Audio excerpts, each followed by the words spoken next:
Hello, crime enthusiasts, are you ready for another chilling investigation? The case of Sarah Starr. On November 27, 2017, at approximately 9 a.m., the Sherry County Sheriff's Department in Alabama, United States, received a call from a witness who believed her friend had taken her own life. Police were dispatched to a home owned by a local church. The home had previously been the pastor's residence but had recently been rented out exclusively to church members. The tenant at the time of the incident was Sarah Starr, a recently divorced mother of 3. At 38, she had been married for 16 years, but her relationship had hit a rough patch, leading her to make the difficult decision to divorce. Sarah was at a turning point in her life, facing the challenges of being a single parent without her husband's support. She had to take on all parental responsibilities, including providing for the needs of the children since her husband did not help at first. However, without her husband constantly pressuring her, her situation seemed to improve. Life became easier for her. Sarah Starr was born in 1979 in the small town of Lbi, Kansas, USA. She is a doting mother. She easily manages and cares for her children. She is a teacher at a local elementary school where she teaches literature. Sarah loves her job. People describe her as knowledgeable and calm, with the ability to engage and inspire students. Sarah's marriage to Jason began in February 2001 when she was 22 years old and had just graduated with a bachelor's degree in education. Jason, who was 28, had recently returned from military service.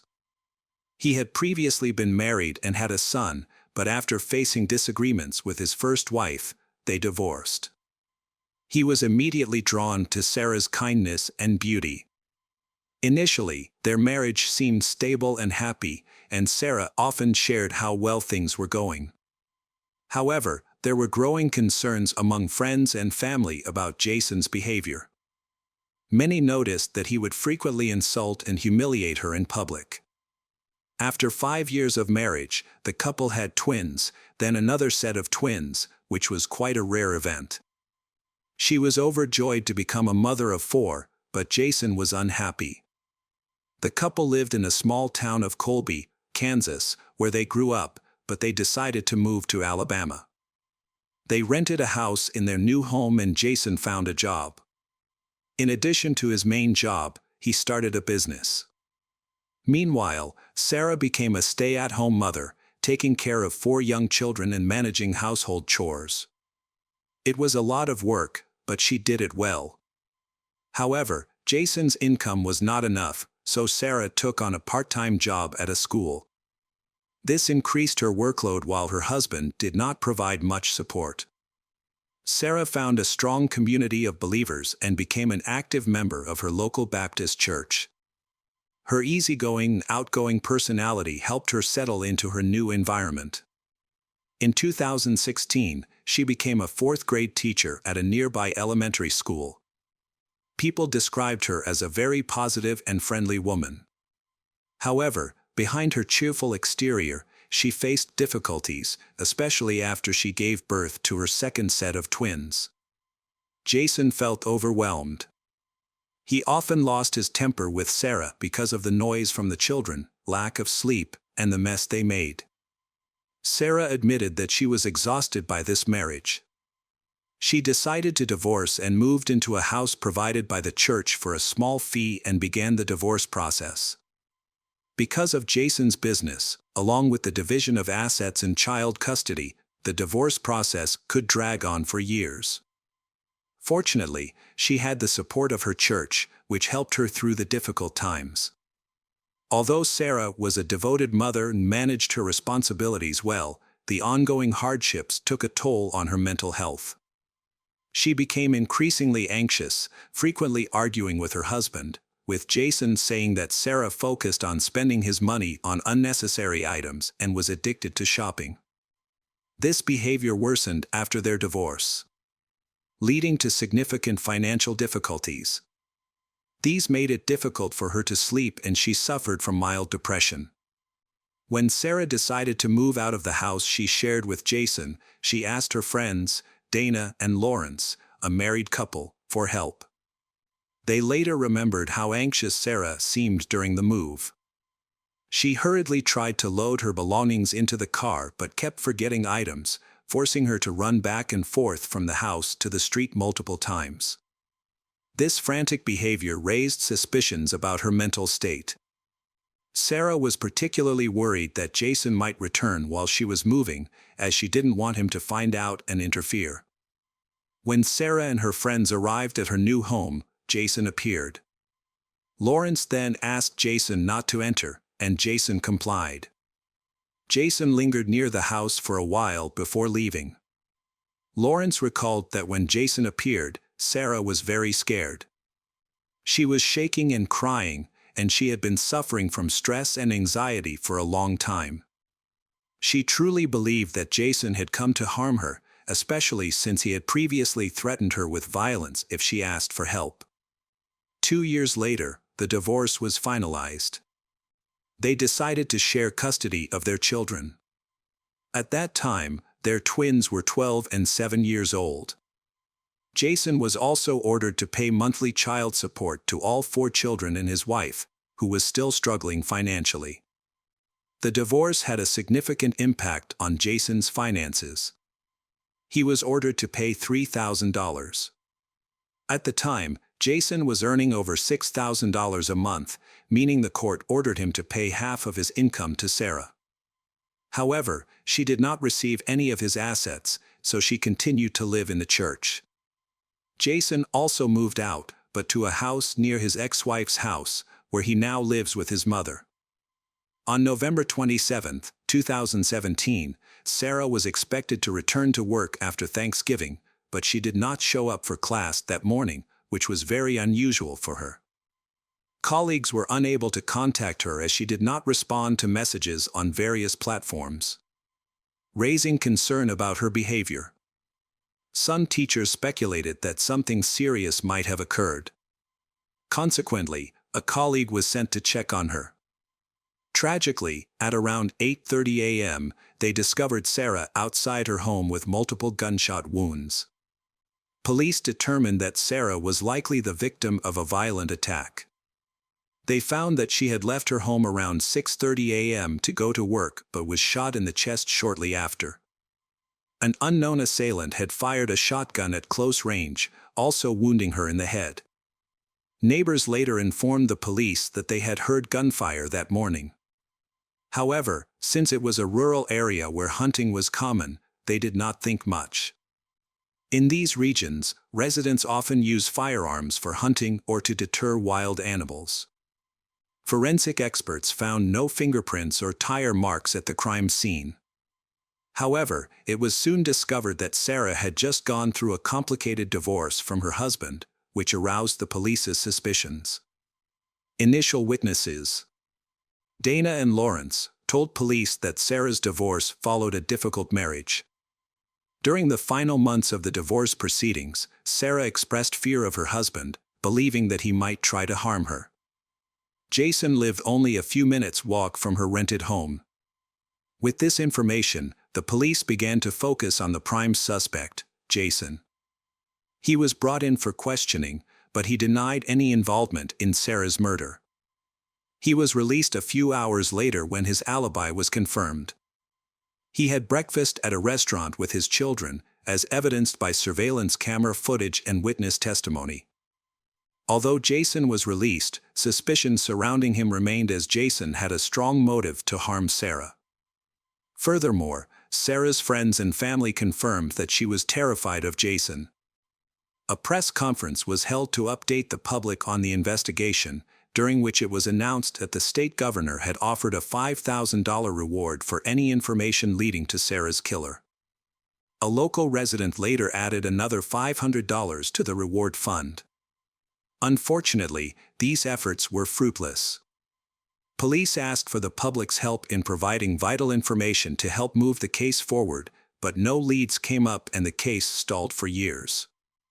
The local sheriff's department cooperated with the state police.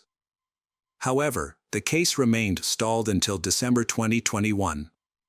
Police believe Jason was involved in the crime, possibly hiring a killer. He had a motive, as he had to pay more than half of his income to his ex-wife and children. It is believed that financial disputes led to the murder, and although he tried to gain full custody of the children, he was unsuccessful in court. While searching Jason's computer, police discovered a manuscript for a book he planned to publish. The manuscript contained chapters discussing his relationship with Sarah. Jason expressed a strong desire to avoid paying her the court-ordered amount and considered ways to avoid paying her. His writings included many derogatory comments about Sarah and women in general, which added to the police's suspicions of him. Additionally, police reviewed Jason's financial transactions and discovered that between September 7th and November 15th, the year Sarah was murdered, he made 7 transactions totaling $2,600. These transactions were made between Jason and a person named Lily. The investigation revealed that Lily was friends with Jason's brother, Darren, and that they had no further financial interactions. Through discussions with Lily, police learned that Jason had gifted his brother Darren a 2016 motorcycle, which was a costly item. The reason behind such an expensive gift was unclear, especially since Jason did not seem to have the financial means to afford it. He defended his actions by saying that he had been in an accident, but chose not to report it to the police. Instead, Jason gave his damaged bike to Darren to repair. Darren estimated the cost of the repairs at $5,000. Jason decided to send the money through Darren's friend, Lily. The total amount transferred was $2,600, which Jason claimed was for the motorcycle repairs. However, police suspect that this may actually have been a way to repay a debt to Darren, who may have been involved in the attack and death of Sarah. It is believed that Lily was used to conceal payments for the crime and help conceal their involvement. His brother, Darren, is described as a difficult person who had a difficult life in Texas. Darren has a criminal record that includes a 2013 speeding arrest in which illegal drugs were found. Although he received a short sentence for drug possession, this history has raised suspicions about his possible involvement in more serious crimes. Police investigated the brothers' communications and data, including seizing their cell phones. They identified Darren as the new prime suspect in Sarah's case. He traveled to Alabama just before Thanksgiving 2017. Darren arrived in the area on November 18th and stayed for 10 days, often staying near Sarah's home. Darren's location was tracked, showing he was near the church and turned off his mobile phone around midnight, just before Sarah's murder. This behavior suggested he was watching the Sarah and trying to hide his location from the police. His phone was back on around 10 a.m. the next day, back in Texas. Later that day, he sent Jason a coded message about a successful deer hunt, indicating they were using coded language to communicate. One of Sarah's neighbors reported seeing a motorcycle that looked like Jason's near her house several times before the murder. Shortly after the crime, the same motorcycle was spotted leaving the area, which added to the evidence.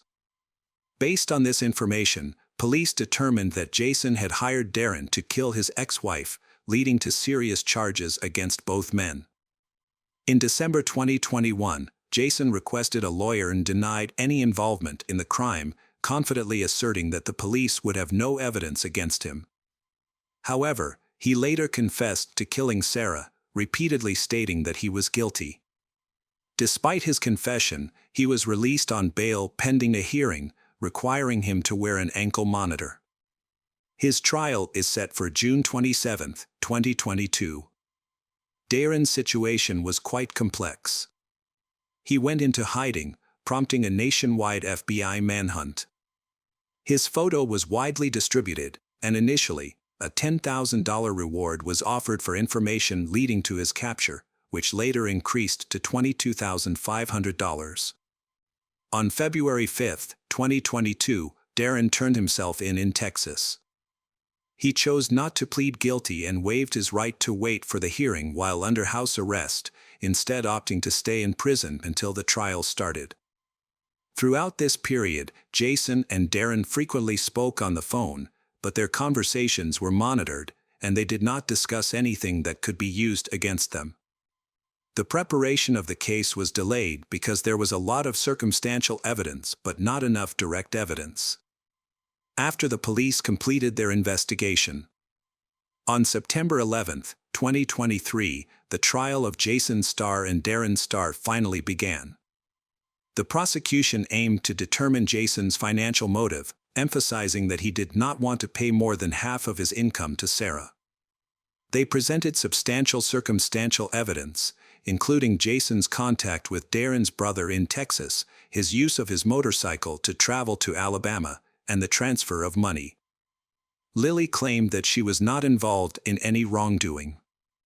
According to her statement, she was unaware of what Jason and Darren were doing and was surprised to learn she could be seen as being an accomplice to the crime. Eventually, it was decided not to pursue any charges against Lily.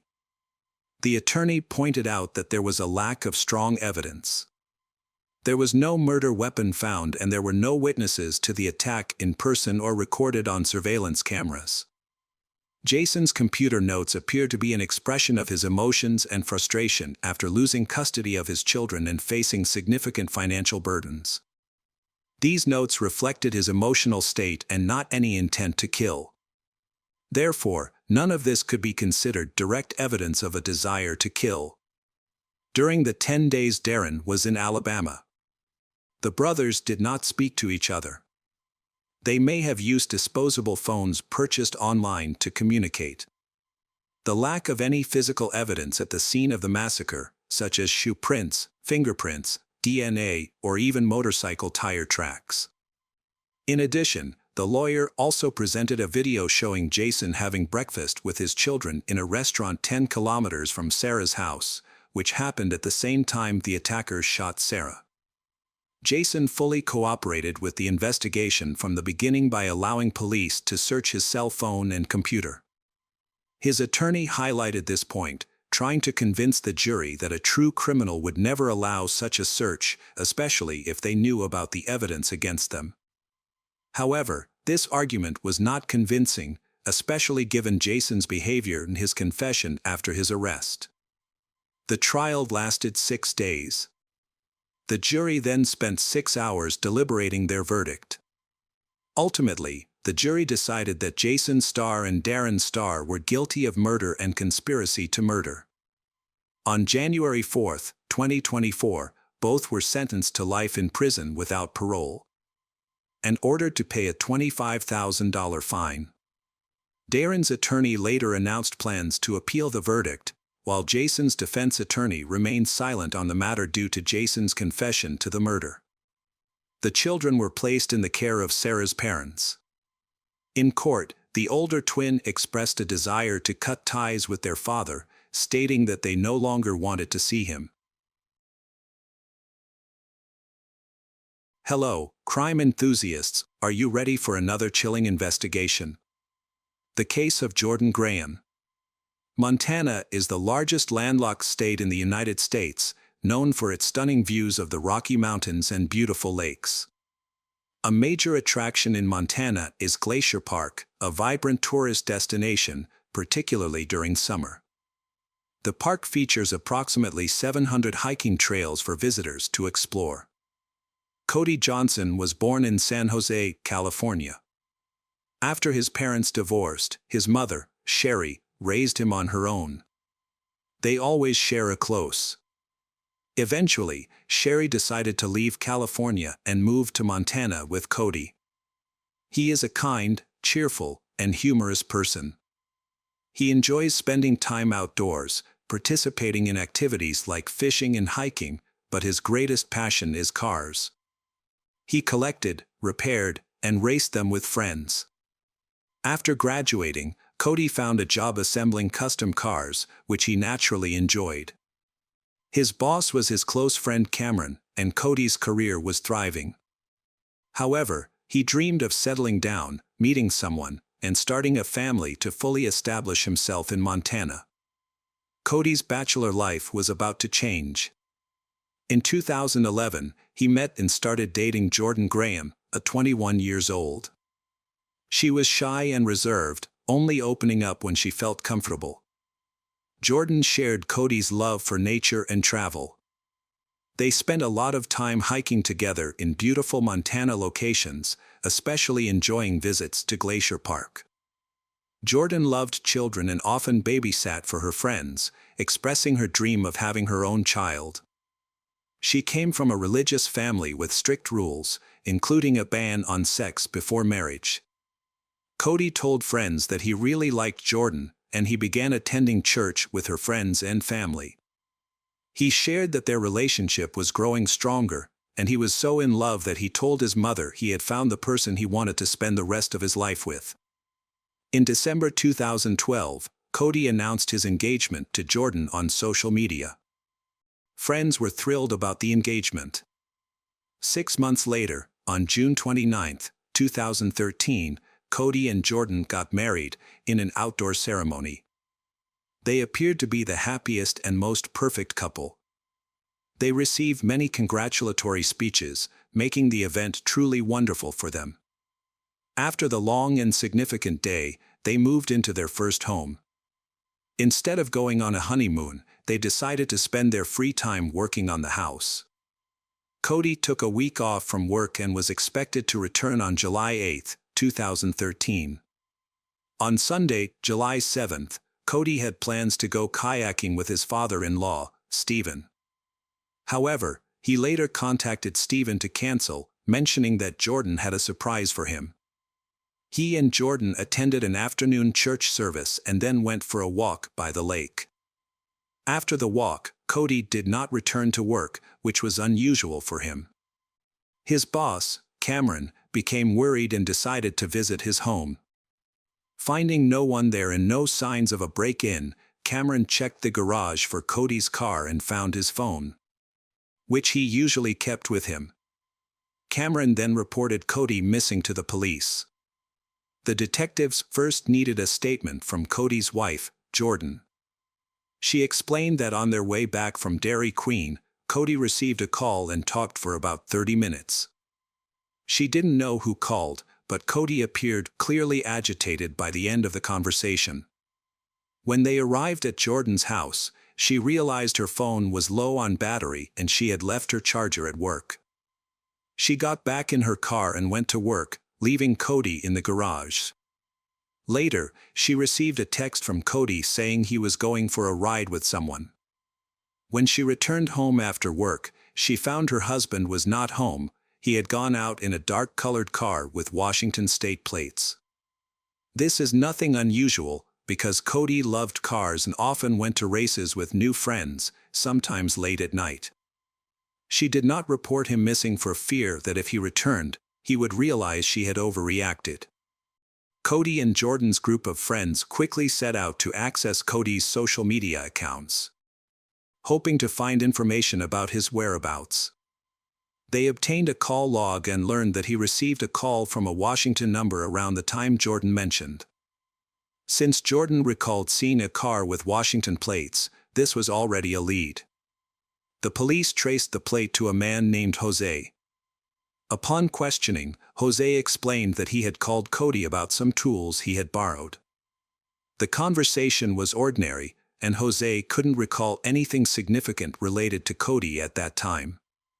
Jose is no longer a suspect because he has an alibi, although the police found it odd due to the Washington plates on the car.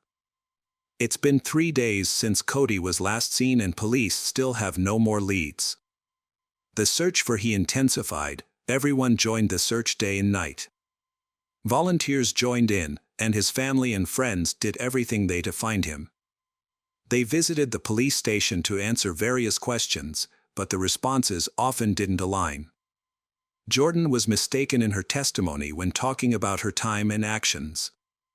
Jordan explained that Cody left without telling her where he was going or who he was with. Then, she suddenly mentioned receiving a message from he, saying he needed to go for a ride with friends. She also noted that whenever Cody's friends visited, he always took them to Glacier Park for a trip. The investigator highlighted that her story about her husband's disappearance differed from the police's information and urged her to be completely honest. One day, Jordan and her mother went to the police station and showed them an email she had received that morning from a stranger named Tony. The email briefly stated that Tony wanted Jordan to know that there was no need to look for Cody anymore because he was gone. They should stop looking. The email also mentioned that he had gone hiking with friends that night and had fallen off a cliff. Everyone was shocked and assumed that he was dead. It was discovered that Jordan knew Tony. He was a co-worker of Cody's. The police tracked down Tony and asked him to testify. Tony explained that he hadn't seen Cody for some time and hadn't been in contact because Cody was busy preparing for his wedding. He had not used his email recently. He provided all of his phone and computer data to the investigation, and the police concluded that Tony was not involved. Using the details from the email, Jordan organized his own search group and ventured into the rugged and winding terrain. Due to the park's vast size, everyone was aware that the search might drag on for weeks. The following day, the search continued. Jordan led the team in a specific direction, as if she was on a mission to reach a particular location. They drove through many roads and cliffs, any of which could have been Cody's path. Jordan told her friends she wanted to find a certain place Cody had dreamed of visiting. Jordan suddenly stopped the car and jumped out near the loop trail. Next to the trail was a steep slope filled with rocks and tree roots, appearing very dangerous. Undeterred, Jordan climbed over the fence and made her way to the edge. She looked down and shouted to the others that she saw someone at the bottom of the ravine. She claimed it was Cody and called the others over. The search party contacted the park rangers, but since it was already getting dark and too risky to descend, the search was postponed until morning. At 8 a.m. on July 12th, the search for Cody came to a tragic end. Rescuers used ropes tied to trees to descend. Then, they discovered a blue sneaker, identical to the one Cody wore on the day he disappeared. At the bottom, they found Cody face down in the shallow water near the waterfall. Beside him lay a small piece of black cloth, and he was missing his wedding ring. As news spread, friends and family wondered why Cody was at that location at night. Cody's friend, Eddie, mentioned that while Cody enjoyed sightseeing and long walks, he never ventured off the trail, especially in the dark, and was afraid of heights. Cody always hikes on safely fenced trails in lower areas. He once confided to a friend that his fear of heights was so severe that he couldn't even climb a ladder to change a light bulb at his mother's house. Shortly after Cody was found, Jordan posted a wedding photo on Instagram. She said she missed Cody very much, saying that not a day went by without her thinking about him. He was in her heart forever and that she knew he was in a better place now, watching over her as her angel. She said she loved him with all her heart and soul, and hoped to see him again one day. 2 weeks later, the police were still searching for answers about the mysterious email. During the investigation, Cody was buried. At his funeral, Jordan spent the entire time staring at her phone, showing no emotion. Maybe this is how she gets over her pain, but her friend, Kimberly, who witnessed the wedding, thought the behavior was too strange. Kimberly went to the police station to provide information for the investigation. She told the officer that she had been receiving messages from Jordan a few weeks before and following Cody and Jordan's wedding. She recounted conversations with Jordan before the wedding, mentioning that Jordan seemed more excited about the wedding itself than about Cody's feelings. It seemed that Jordan enjoyed the prospect of being a bride more than the reality of being a wife. Friends noticed that Cody seemed more in love with Jordan than she was with him. Kimberly recalled Jordan questioning whether marrying Cody was the right choice. Jordan was very anxious about the wedding night and wondered if she was making a mistake by getting married. The night after the wedding, Jordan messaged she, expressed uncertainty about everything that happened on the wedding night, and mentioned that a lot had happened. When she wanted to hear more details about what happened, Jordan insisted that it was a conversation best had in person rather than over the phone. During several days of texting, Jordan shared with Kimberly that she had told Cody she was on her period to avoid having sex. But they were supposed to discuss it today. Jordan later mentioned that if her husband forced her to do something, she might have a mental breakdown. On the evening of July 7th, after having dinner with friends, Kimberly received another message from Jordan. In it, Jordan said stating that she wanted to talk to Cody about her true feelings. Kimberly wished them understanding and resolution. Later, at 9 p.m., Jordan appeared at Kimberly's door, saying the conversation hadn't gone well. Cody had gotten angry, and she had left to see her brother. From all this, it seems that from the very beginning, Jordan knew where to find Cody. Her testimony about him wanting to go to Glacier Park that day, and her silence about his disappearance seemed suspicious. Kimberly had a gut feeling that Jordan was involved in Cody's death.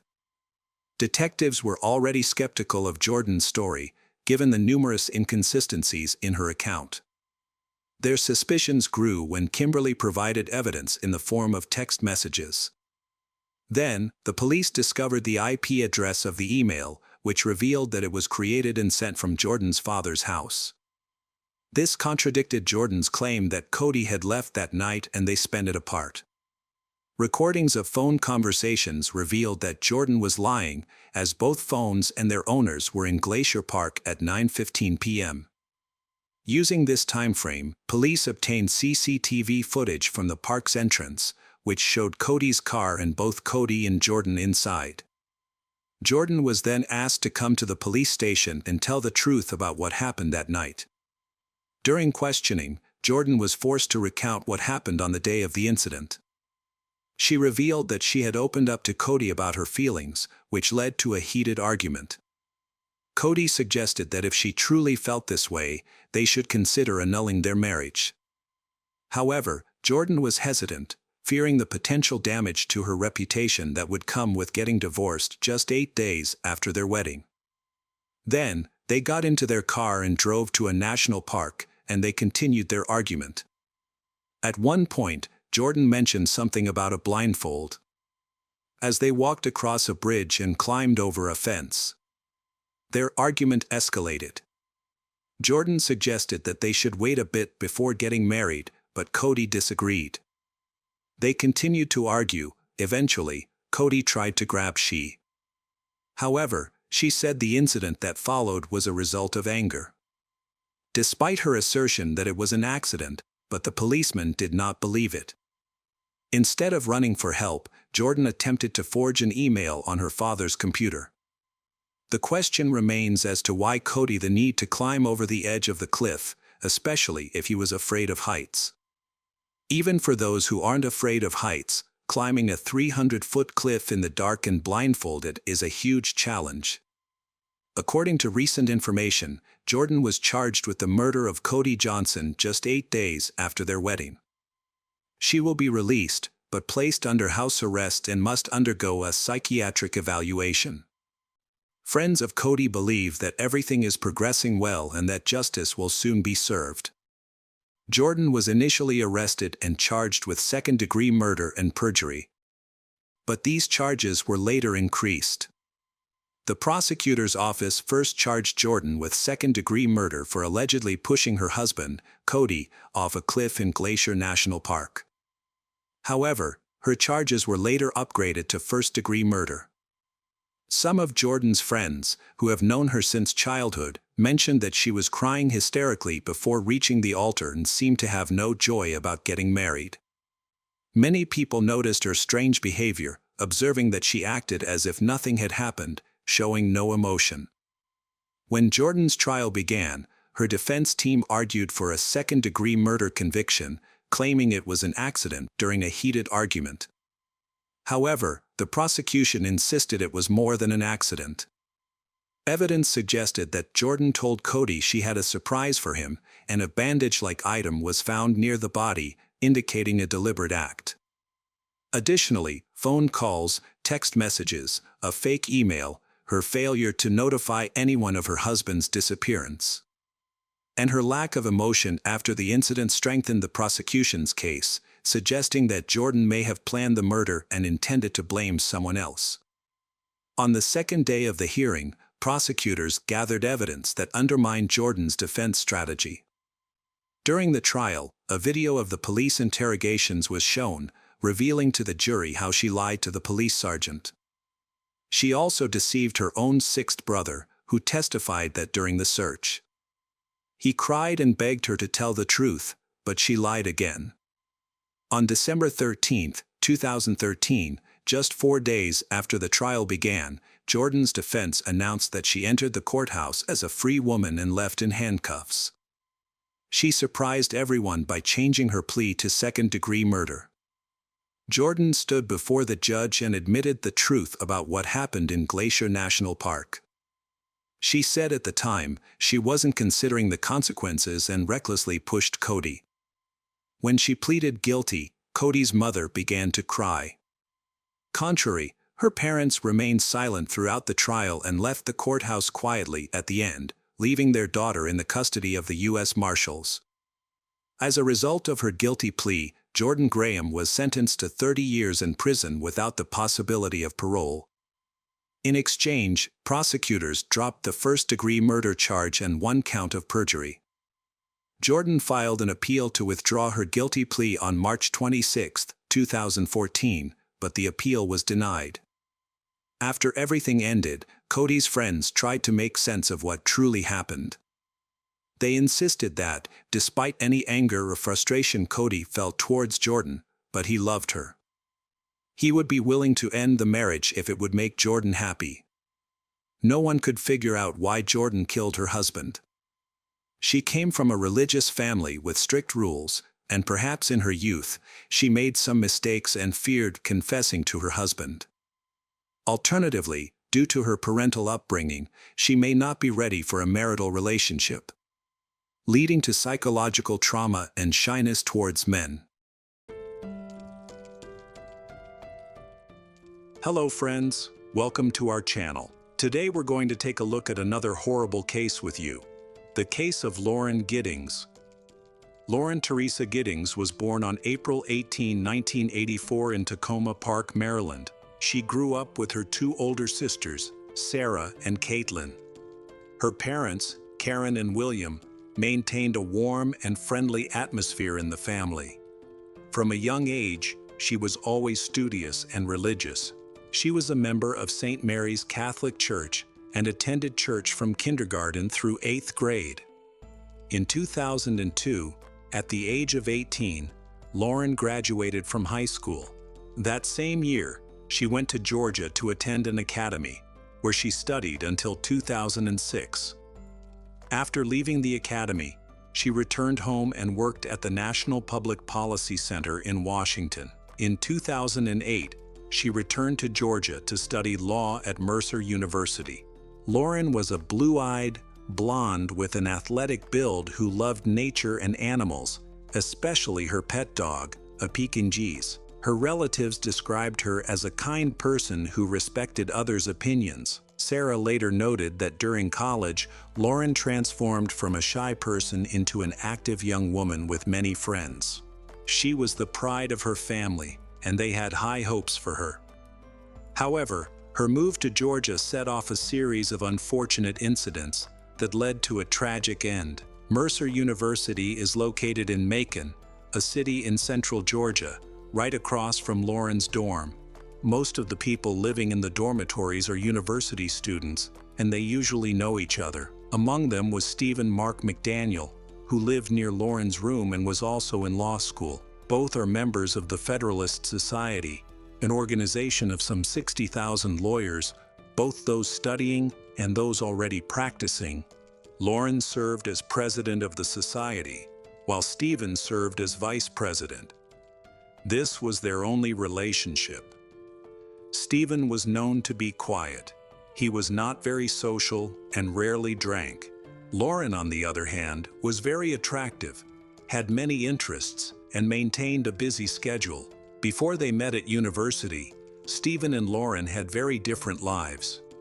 Stephen was born on September 9, 1985, in Atlanta, Georgia. His parents, Glenda and William, worked in a factory. He was a bright child who valued cleanliness and organization. Until he was 13, he sang in the church choir in his hometown. Stephen aspired to write a novel, pursue a career in criminal law, and ultimately become a federal judge. After completing high school, he enrolled in law school in 2008, where he met Lauren. He had worked up the courage to ask her out a few times, but Lauren had kindly declined, explaining that she was dating David, a lawyer from Atlanta who was 20 years her senior. They started dating in 2007, before she went to college, when she interned at the law firm where he worked. After she moved to Georgia, David followed her, and their relationship continued. To discourage Stephen from pursuing her, Lauren mentioned that she and David planned to leave the city after graduation and live together. On May 11, 2011, Lauren fulfilled one of her biggest dreams, graduating with a Juris Doctorate. Her next goal was to obtain a license to practice as a lawyer, which required passing a challenging exam. As she prepared for the exam, everything went smoothly, and she felt confident about her future. However, she knew she would soon need to leave the city. Stephen silently accepted this fact. On the surface, he appeared calm, but in his mind, he had other plans. In June, Caitlin got married in Maryland, and Lauren attended the wedding. Soon after, she returned to her dormitory in Georgia to focus on studying for her upcoming exams. On the evening of June 25, David received an email from Lauren. In the email, she mentioned feeling uneasy and sensing that something strange was happening in her house. That reminded her of a similar experience she had over a year ago. At the time, she told her sister Caitlin that she suspected someone had broken into her home and gone through her belongings. At this point, Lauren's family and friends knew she was busy studying for exams, so they weren't worried when she stopped communicating. The last time anyone saw her was on Saturday, June 25, 2011, at a store. Caitlin sent her a few messages, but didn't think much about the lack of response. Caitlin believed she was too busy to respond. It wasn't until Wednesday evening, June 29, that David and her relatives began to worry because she had been silent for so long. David called Caitlin to ask if she had heard from Lauren, which worried her, as she had also tried to contact Lauren to no avail. She then contacted some of Lauren's friends, but no one had any information. Ashley, a friend of Lauren's, went to knock on her room, but no one answered, and it was quiet inside. Curious, she looked for Lauren's car and found it missing. The 2004 Mitsubishi was usually parked where Lauren always left it.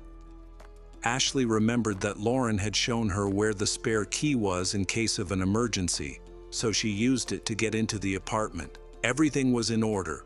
Lauren's personal belongings, phone, wallet, passport, and computer were in their usual places. Only Lauren was missing. While everyone was frantically searching for Lauren and trying to find clues about her whereabouts, Stephen entered the apartment. He stayed for a while to observe and chat with a few people before leaving. Ashley then discovered that Lauren's phone was dead, so she plugged it in to charge. Once the phone turned on, she checked it and saw that the last calls were made on June 25, 4 days earlier. Realizing it was time to involve the authorities, she called 911.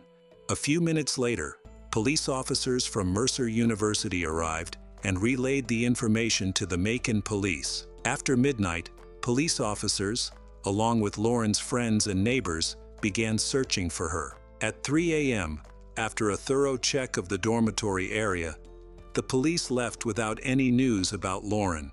Caitlin became worried and decided to inform her parents. Her father quickly got in the car and drove to Macon to file a missing person report. After her father filed the report, the detectives began their investigation. They drove to the dormitory where Lauren lived but couldn't find a parking space, so they parked in front of a dumpster. When investigators entered Lauren's room, they used luminol, a chemical that can detect blood, to conduct a test. They sprayed luminol on the walls, floors, and some objects in Lauren's living room, kitchen, and bedroom. However, things took a turn for the worse when they entered the bathroom and found the floor reacting violently to the luminol. At this point, everyone realized this was a crime scene and that something terrible had happened to Lauren. Meanwhile, friends and family continued to search for her. When interviewing Stephen, he described Lauren as a good and honest person, but admitted that he did not know where she was. According to Stephen, she had gone jogging and was attacked by a criminal. At the time he was sharing this, a garbage truck arrived. However, they were unable to collect the trash because a police car had parked in the wrong place and blocked the entrance to the trash bin.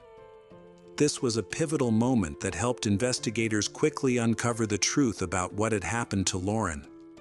Several detectives, having found nothing in Lauren's apartment and returning to their car, suddenly sensed a foul odor.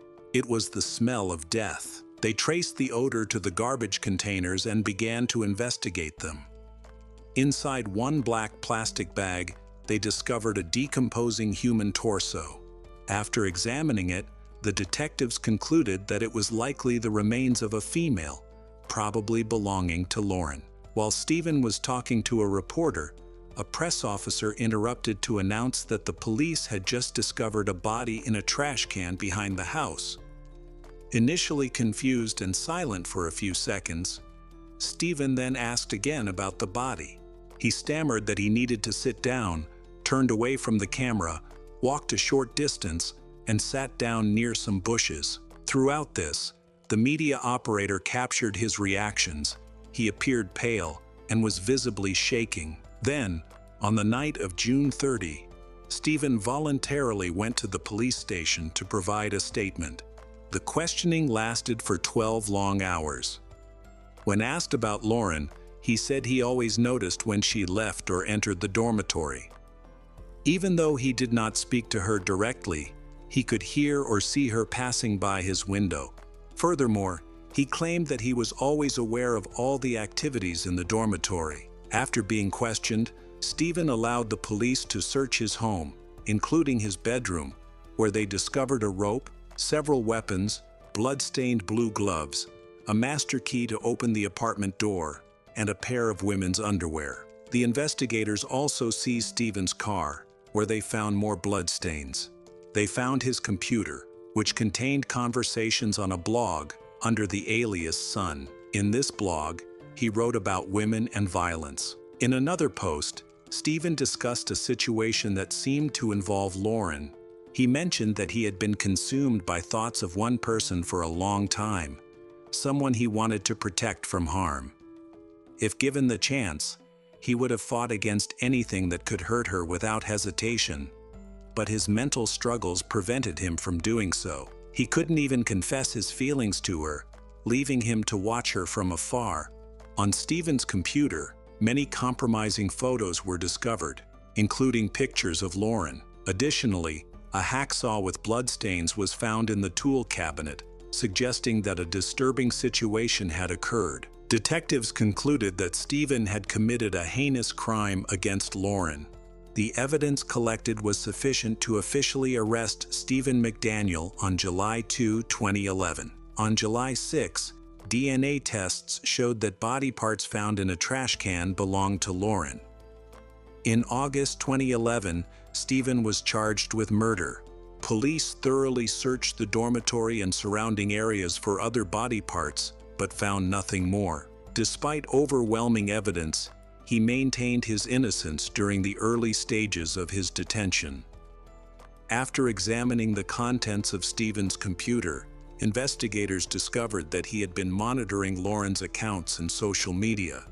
In addition to the murder charge, on August 23, 2011, Stephen was charged with 7 more counts and was ordered to post bail of $850,000.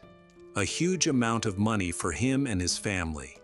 In February 2013, the prosecutor's office announced that they would not seek the death penalty, at the request of Lauren's family. In 2014, just a week before his trial, Stephen surprised everyone by pleading guilty. The decision to plead guilty was part of a deal with prosecutors in which he agreed to accept responsibility for Lauren's death in exchange for dropping several other charges against him. Nearly 3 years after her murder, he recounted what really happened. Stephen said that on the morning of June 26, 2011, he entered Lauren's apartment while she was sleeping. He sat on her bed to watch her. When she woke up and saw him, she tried to stay calm and pleaded with him not to hurt her. Instead of leaving, he grabbed Lauren by the neck and squeezed tightly. She fought back desperately to escape. They both fell to the floor, and her legs got trapped under the bed, which worked to Stephen's advantage since she couldn't kick him. However, she managed to hit him with her hands and pulled off his mask. Fear engulfed her when she realized the attacker was her neighbor, Stephen, a fellow law student and vice president of the same organization she led. Once a shy and reserved guy who had asked her out, he had transformed into a terrifying figure. He violently grabbed her by the neck in an attempt to strangle her. Despite Lauren's desperate pleas for him to stop, he ignored her cries and continued to tighten his grip for several minutes. When she fell still, he released her at 4:30. Stephen then dragged Lauren's body into the bathroom, placed her in the bathtub, and returned to his apartment. There, he spent the day on his computer. He eventually returned to Lauren's apartment with a hacksaw. Without hesitation, he began wrapping the body parts in black bags and throwing them into various trash cans around the dormitory. He kept her torso for 2 more days before dumping it in a container outside the building, where police later discovered it. Stephen reported that within 48 hours of the crime, he had disposed of the mask and shirt stained with Lauren's blood. When questioned about the motive for the murder, he confessed to being obsessed with Lauren since they met. He revealed that he had been spying on her for months, using a setup to observe her without her noticing. Stephen also admitted that he had carefully researched methods to avoid detection. Thanks to this, he was able to use the master key he had stolen from the dormitory manager to enter Lauren's room. She was about to become a lawyer, something she had always dreamed of throughout her life.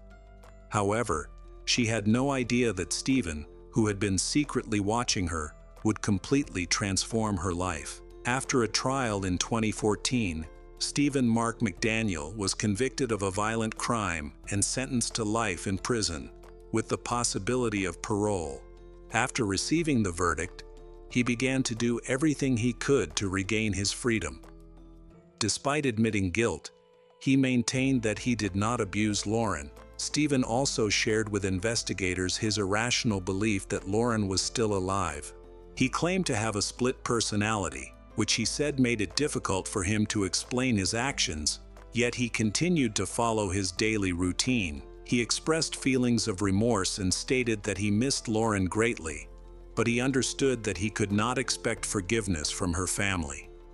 In 2018, Stephen's father set up an online fundraising page to hire a lawyer for his son's defense.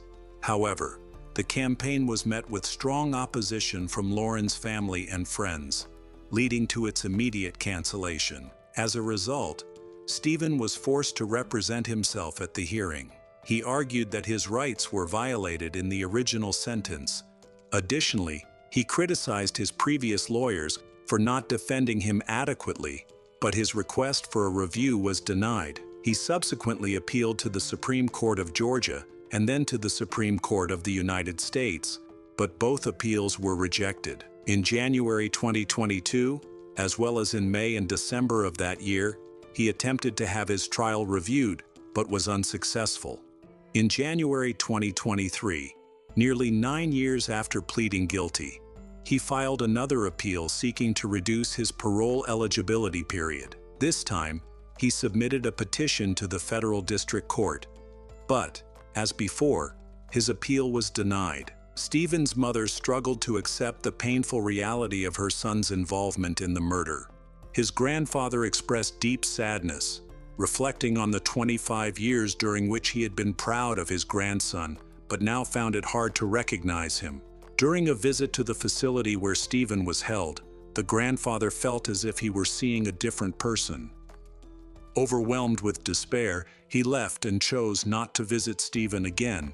Lauren's relatives found some comfort in the belief that Stephen would eventually realize the significance of his actions during his time in prison, which might lead to his repentance. Caitlin, her sister, honored Lauren by naming one of her daughters after her. The family continues to celebrate Lauren's birthday and maintains a tradition of wearing pink clothes on Wednesdays, just as Lauren had during her life. Lauren's tragic fate is a reminder of the importance of staying vigilant when sensing danger. In Lauren's case, the threat was not only visible but also close at hand, as she fell victim to someone who appeared harmless. This incident not only destroyed her dreams, but also broke the hearts of her loved ones.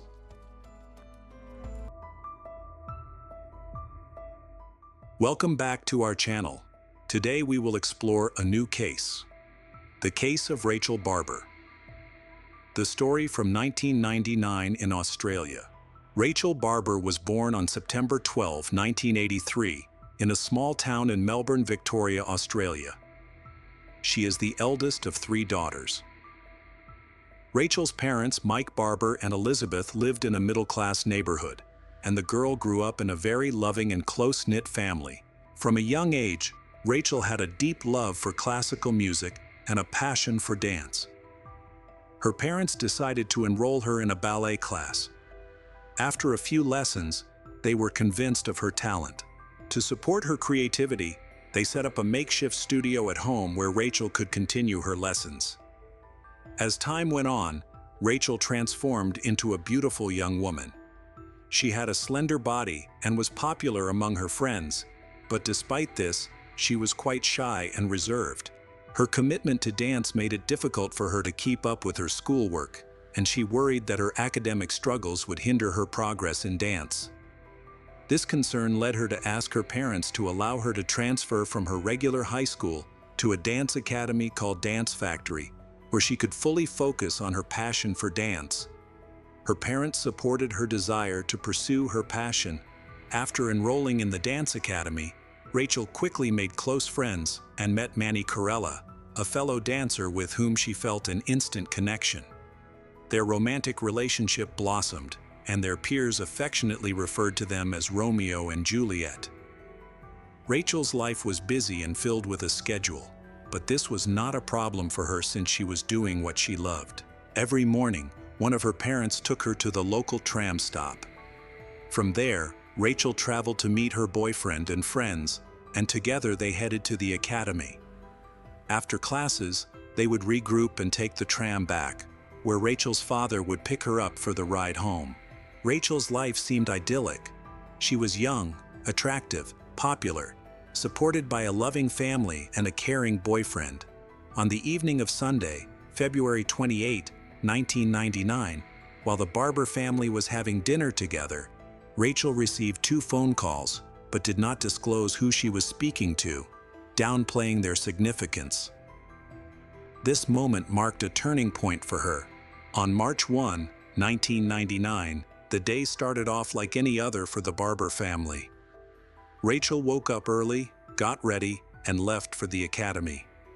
Her father, Mike, drove her to the tram stop, promising to pick her up that evening at 6:15 p.m.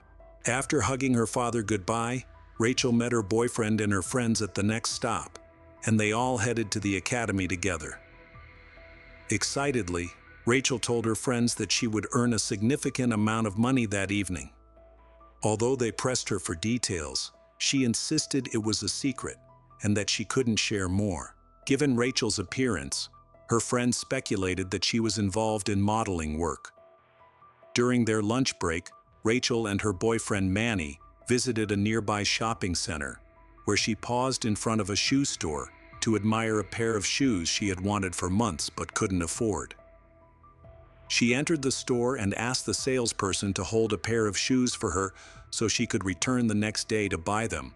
Manny pressed her again to share details about a mysterious job and whom she would be working with.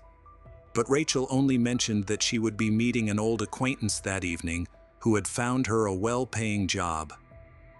Manny found it odd that she had so many secrets, but despite his persistent questioning, Rachel remained tight-lipped.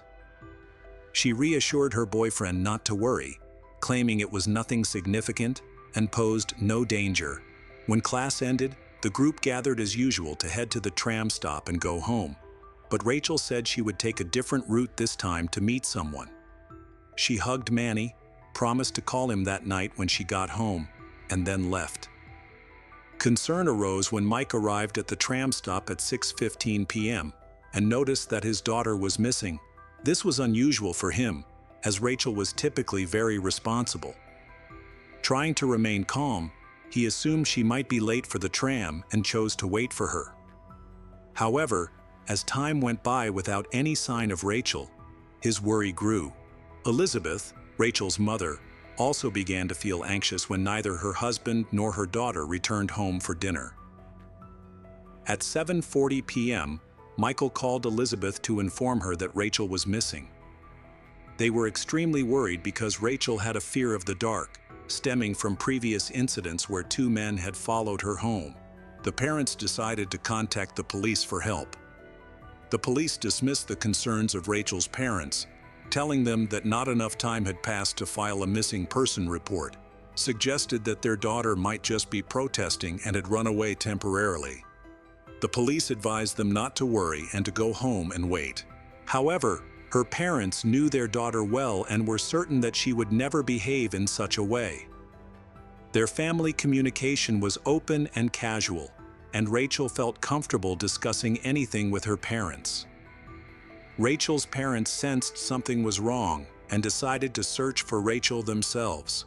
They first reached out to her boyfriend and her friends from the academy.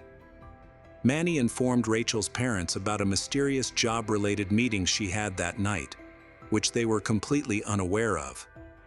They also learned that Rachel had not taken the tram with her friend.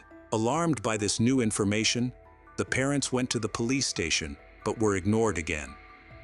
The next day, Rachel still had not been heard from, so her parents and friends began to search the entire city. They spoke to people, distributed flyers with her photo, and pursued every possible lead, no matter how small. Unfortunately, their efforts seemed fruitless, but they did not give up. Rachel's loved ones organized search groups, and many volunteers joined in. News of the missing young dancer spread quickly, and it wasn't until the third day, as the case gained public attention, that the police finally decided to assist. The first suspicion that arose with the police was regarding Rachel's boyfriend, but he had a very convincing alibi, so he was excluded from the list of suspects. Finally, a crucial lead emerged. A former student from Rachel's academy reported seeing her with another young woman at the tram stop on the night she went missing. The witness shared that she traveled on the tram with them and overheard their conversation, which sounded perfectly normal for two young girls. She also noted the specific station where they got off, mentioning that Rachel stood out because she looked well put together, while the other girl appeared more casual. The police were able to confirm this information by checking surveillance footage from the tram stop. The investigators' next step was to examine the Barber family's phone records, particularly from the days leading up to Rachel's disappearance. They discovered something. On the night before she went missing, Rachel received 2 calls from a former neighbor, who was also the family's nanny, Caroline Reed Robertson. They had lost touch with her 5 years ago. This revelation brought a sense of calm to the Barber family. They began to believe the police's theory that Rachel had run away with Caroline for reasons unknown to them. At least this makes them believe that Rachel is still safe. The investigators revealed that Caroline worked as a mobile phone operator in Melbourne. When the police investigated her workplace and found that the day after Rachel's disappearance, Caroline went to work, but everyone could see that she was very upset and pale, so they sent her home. On the following day, she called in sick but still came to work to collect money owed to her by a colleague. Caroline explained that she needed the money to pay for a truck. Investigators also learned that she had applied for a bank loan during that time, but was denied. Following these findings, the detectives decided it was important to speak with Caroline's father, David Reed. David shared that when he learned about his daughter's epilepsy, he went to visit her. Initially, Caroline refused to let him inside the apartment. When Caroline finally allowed him in, the bedroom door remained closed the entire time. On March 12, 1999, the police obtained a search warrant for the apartment. When they entered, they found Caroline unconscious on the floor of her room, apparently having suffered an epileptic seizure. They called an ambulance and rushed her to the hospital. Besides, they discovered clothing that was not Caroline's size, and they were struck by the numerous photographs of Rachel plastered on the walls. They also found writings, notes, and several intimate diaries. While the contents of these diaries seemed harmless at first, they later uncovered something disturbing within the entries. That evening, when Caroline woke up, the investigator immediately asked her about Rachel's whereabouts. Her response was unexpected and shocking. She coldly stated that Rachel was dead. The investigator couldn't accept what he had just heard and asked her again if she was sure. He wondered if there was still a chance to save Rachel. Caroline confirmed it was too late, stating that she had killed Rachel and buried her on the family farm next to her pets. Following Caroline's directions, the police went to the site and discovered Rachel's body in a decomposed state, with a computer cable around her neck. This revelation left everyone in disbelief, especially the Barber family, who were devastated to learn they had lost their young daughter, particularly at the hands of her former nanny. Caroline lived near the Barber house and came from a wealthy but troubled family. Throughout her life, Caroline battled depression stemming from feelings of inferiority and her parents' indifference.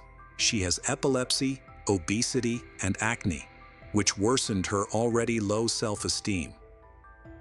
At school, she faced bullying, which made her increasingly withdrawn and fueled her self-hatred. In her teenage years, she began writing in a diary, chronicling her internal struggles and disappointments. She expressed thoughts like, "I don't belong anywhere in this crazy world because I am ugly, fat, and have a horrible face. I am a rarity." At 14, she drew a self-portrait highlighting her negative self-image, surrounded by words like loser, unwanted, dirty, fat, useless. In other words, she grew up despising herself, and her situation worsened significantly with her parents' divorce. Afterward, Caroline desperately sought her father's approval and support, writing him heartfelt letters about her struggles. Unfortunately, he did not respond with understanding or sympathy, nor did he visit her. Meanwhile, her mother, Gail, concerned about Caroline's issues and noticed her unusual behavior. Gail grew closer to Rachel's mother and confided in her. When she learned about Caroline's challenges, Elizabeth suggested that Caroline see a specialist for help. However, Caroline's mother felt powerless to assist her daughter. It was in this context that Caroline joined the Barber family. From the start, she realized that their family was very different from hers. There was a sense of love and happiness. Meeting Rachel, then 10 years old, she felt that this girl had everything Caroline wanted but couldn't have. In Caroline's eyes, Rachel was perfect. This admiration sparked a dark obsession and jealousy within Caroline toward Rachel. Caroline aimed to gain the Barber's trust, which she accomplished by being hired multiple times to care for Rachel and her younger sisters. During this period, she began writing in her diary about Rachel, portraying her as a model for self-improvement. Caroline's troubled mindset led her to see Rachel as entirely positive, fueling her desire to emulate her and attain what Rachel had. However, her efforts to achieve this were unsuccessful for a while, especially after Caroline's family moved away. Despite this, she continued to pursue her obsession with Rachel. documenting everything in her diary. It was possibly at this point that she started to develop a dark plan. Her fantasy evolved into a calculated scheme. Wishing to be like Rachel was no longer sufficient. She felt she needed to become Rachel. To achieve this, one of the two girls had to disappear. In early 1999, Caroline reached out to Rachel with an offer for a reputable modeling job.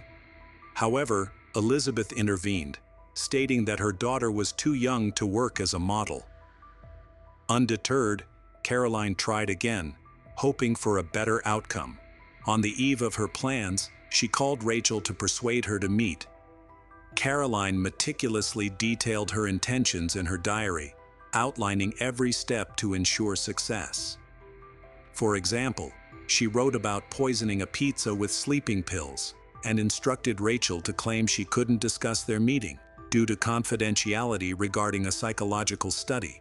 Other disturbing entries described plans to drug Rachel with illegal substances, hide her body, alter her appearance, and dispose of her.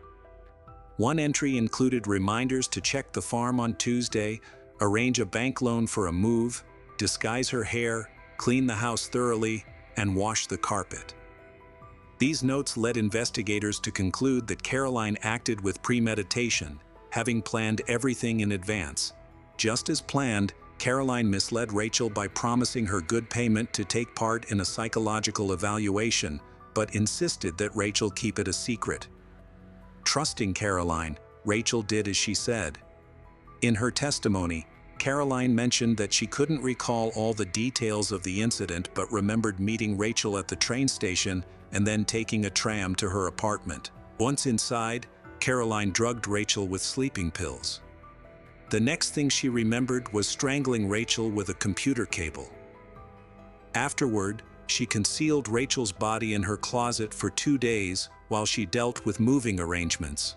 A man who helped her move verified this. He remembered transporting furniture and an object wrapped in bags, and Caroline had advised him to be careful with it because she claimed it was a statue. According to her records, it was revealed that Caroline planned to escape to a new location and start fresh with a different identity. Caroline also detailed the new persona she wanted to create, which included having the same birth date as Rachel.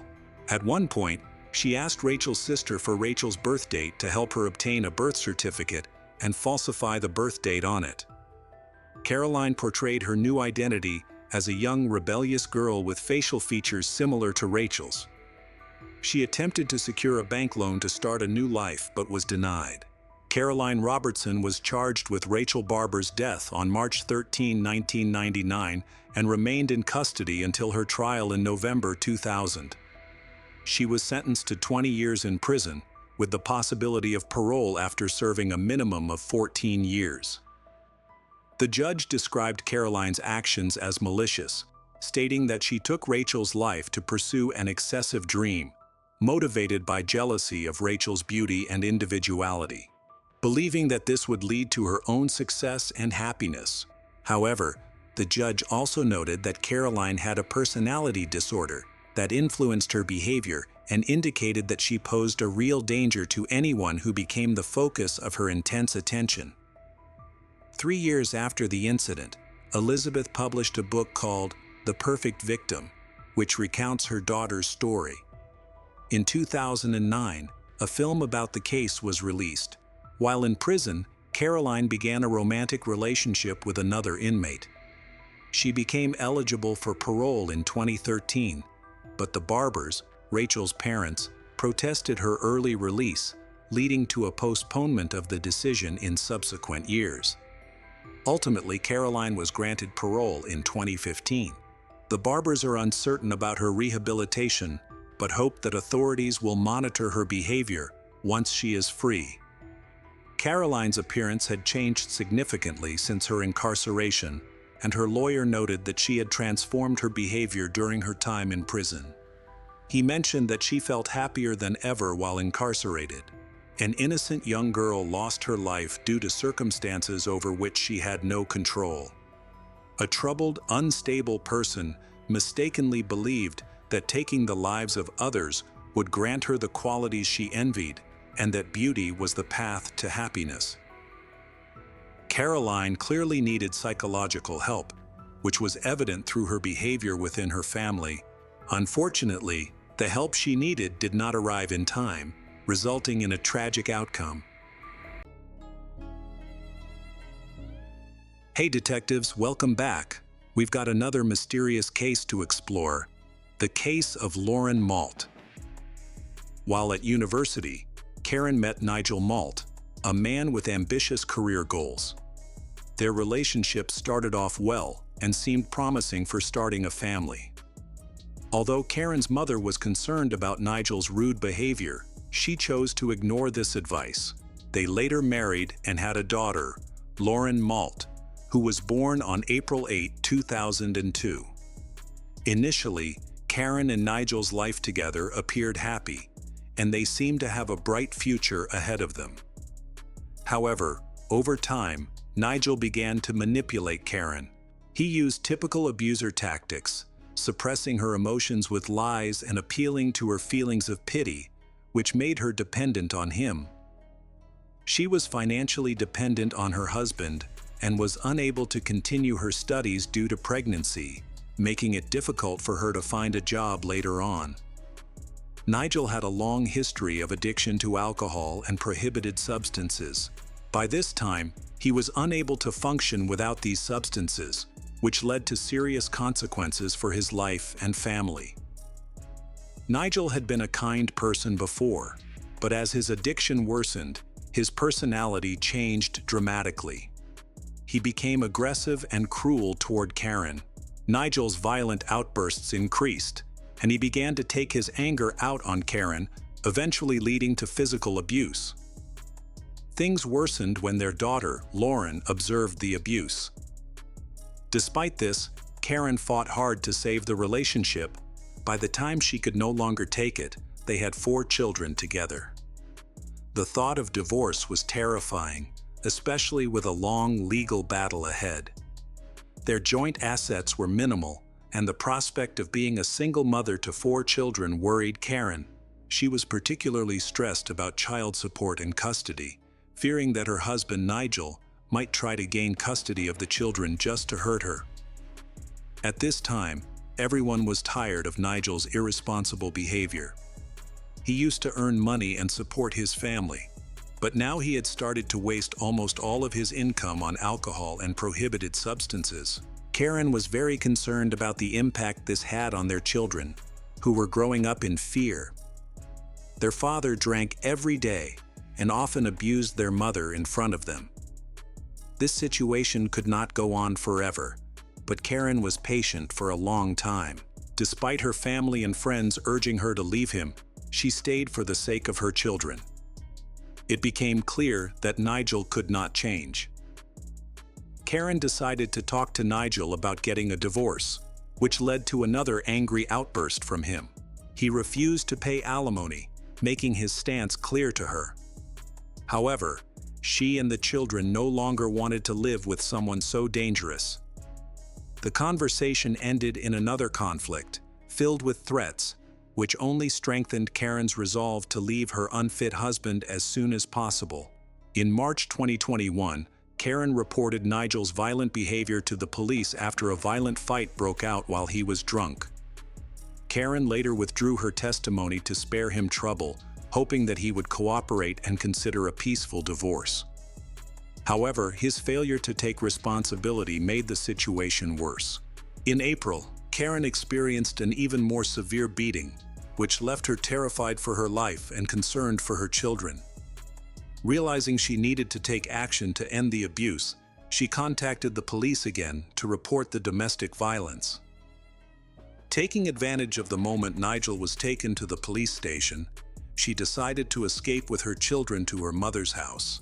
However, he posted bail and was released while awaiting further legal action. He was placed under house arrest and tried to manipulate her emotions by claiming he would end his life. But this no longer affected Karen. She was determined to act strongly and see things through to the end. To show Nigel that she was serious, she attempted to obtain a restraining order, but unfortunately, this effort failed. During this time, financial troubles worsened, leading Nigel to drink more heavily and become increasingly aggressive, cruel. He could not control his anger, treating not only his wife poorly, but also Lauren and their sons. Finally, Nigel was found guilty of domestic violence and received a suspended sentence. He was prohibited from contacting Karen and the children. During this time, he lost everything. Karen left him and refused to listen to any excuses or promises. He also lost touch with his children, who were no longer interested in seeing him because of his unpredictable and cruel behavior. Alcohol, which he had developed a daily habit of consuming, was banned, and he was unable to control his addiction. It appeared he was using alcohol as a way to cope with the hope of reconciling with his wife. However, Karen was firm in her decision and demanded a divorce. All of this has left Nigel feeling demotivated. Despite his promises to stop using prohibited substances, his condition worsened. He claimed this was due to his need to cope with his problems. The issue of alimony needed to be addressed, as it was nearly impossible for Karen to support 4 children alone. Karen found a job as a salesperson, but her income was insufficient. To help, their daughter Lauren took on several part-time jobs. Meanwhile, Karen's lawyer reassured her that she didn't need to worry about custody. Nigel was a severe alcoholic, and due to allegations of violence, he could be completely barred from seeing the children. At this time, Lauren's relationship with her father, Nigel, was strained, so she only wanted to communicate with her mother. During this time, Karen and her children lived in her grandmother's house in a small village called West Winch in Norfolk County, UK. Lauren turned 19 during this time and was dating a guy named Arthur. On Sunday, January 23, 2022, Arthur took Lauren to work at the store where she was employed as a salesperson. Throughout the day, Nigel called his daughter, Lauren, multiple times. It was unclear what he wanted, but she suspected he was in an unstable state. To avoid distractions at work, she chose not to engage in any conversations. After a long and tiring shift, Lauren returned home, hoping to unwind with her boyfriend before starting her next shift the following day. She was working hard, including overtime, to save money for her education. That evening, Nigel began calling again. It was clear he was not sober. Lauren decided to ignore his calls, hoping he would calm down. However, he was relentless, calling 19 times between 6:25 p.m. and 6:52 p.m. Despite the constant ringing, Lauren remained silent. Unfortunately, ignoring Nigel was no longer an option. He lived just 10 minutes away, making it easy for him to show up unannounced. At around 7:01 p.m., Nigel called Lauren, and she answered out of fear that not responding would escalate things further. Their conversation was brief and quickly turned hostile, filled with insults and threats. Lauren tried to calm her father, but her efforts only seemed to infuriate him more. According to Arthur, Nigel arrived at Lauren's house at 7:21 p.m., while Karen was at work. He was clearly drunk and acted aggressively. Lauren stepped outside, attempting to de-escalate the situation, but he responded with insults and tried to provoke a fight. He swung the crowbar and nearly hit her several times. After several attempts to grab her, he threatened to attack Arthur, who had been with her. Eventually, Lauren prompted Nigel to leave, expressing her desire to avoid further communication with him in that state. Lauren attempted to get Nigel into the car to make him leave, but unexpectedly, he began screaming again. He jumped into his car, and just as Lauren was behind it, he suddenly reversed and ran over his own daughter. He paused for a few seconds, staring at her through the windshield. She was seriously injured, bleeding and screaming for help, but he did nothing. He didn't even get out of the car or call for an ambulance. Instead, he pressed the gas pedal and ran over Lauren a second time. It all happened so fast that Arthur couldn't react in time to assist her. The commotion drew the attention of neighbors, who called the police. One man rushed into the street, trying to stop Nigel, the crazed driver. Nigel saw Lauren lying on the ground, moaning in pain with serious injuries, but she was still alive. The neighbor realized that calling an ambulance was urgent, as Lauren had sustained injuries that would prevent her from being moved. However, Nigel was indifferent and insisted that everything was fine, claiming Lauren only had a few scratches. He pushed away the neighbor and Arthur, who were shouting at him to stop and call for help. Instead of calling emergency services, Nigel picked up Lauren and placed her in the passenger seat of his car. As he did this, Lauren moaned in pain, especially when Nigel tried to push her into the car. She was unable to sit up straight or maintain her balance due to her injuries, which likely included fractures. Nigel didn't even buckle her seatbelt, causing her to roll onto the floor in front of the passenger seat. While driving, he called his ex-wife, Karen, and began to tell a confusing story about an incident in which he accidentally injured Lauren. He was drunk, and his explanation was muddled. Karen didn't fully understand what was happening, but decided to wait for Nigel to arrive at her workplace. Nigel insists that Lauren is not seriously injured and wants to inform Karen so that Karen can take her to the hospital. He admitted that he couldn't do it himself because he had been drinking and was afraid of losing his driver's license.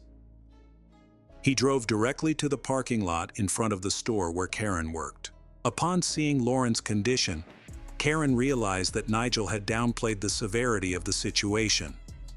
Lauren was in critical condition, and Karen struggled to lift her from the floor into a seat. During this time, Nigel merely watched in silence. Lauren showed no response. It appeared she could lose consciousness from the pain. Eventually, Karen called for an ambulance. Lauren was taken to the hospital, where doctors quickly realized her injuries were severe and could only be treated at a specialized medical center. They did everything possible to save her life. Unfortunately, a few minutes after she was on the operating table, her heart stopped beating. Meanwhile, the police arrived at the scene where Lauren was stabbed. There, they met Arthur and the neighbors, who witnessed the horrific incident. Bloody tire marks were visible on the driveway, evidence left by Nigel. Unlike many other crimes, there was enough evidence to bring immediate charges. The medical examiner evaluated the injuries of Lauren, who was the victim of a double car crash. She suffered a broken back, which caused her to lose her balance and fall onto the car floor. Her rib cage was severely damaged, multiple ribs were broken, her lungs were torn, and she experienced significant internal bleeding. The traumatic injuries to her chest and abdomen were fatal, as many of her internal organs were crushed or harmed by bone fragments. It was clear that she had been run over by a car, and she might have survived the first collision. After the second collision, she might have had a chance of survival if she had not been pushed into the car by Nigel and fallen, and if paramedics had been called immediately. Unfortunately, her fall to the floor of the car made her condition worse, and the delay ultimately claimed her life. Nigel Malt was quickly apprehended. It was discovered that he was highly intoxicated, with a blood alcohol level more than twice the legal limit for driving. Karen believed his aggressive behavior was solely due to alcohol or prohibited substance use. After his arrest, Nigel refused to cooperate with authorities. Nigel provided basic details about his name and address to the police, but refused to discuss the incident. During the preliminary hearing, he denied any wrongdoing, despite clear evidence against him. He explained that he went to see Lauren that evening after she didn't answer his calls, and then spoke to him rudely. He tried to talk to her, but she was unresponsive because he was leaving and planned to talk later. As he backed his car out, he felt a slight thump, but assumed he had hit a box or a rock that he hadn't seen in the rearview mirror. He had no clue that he had run over his own daughter. When he backed up to check what he had hit, he accidentally ran over her again. This is clearly a dishonest excuse from a coward who dares not admit his guilt.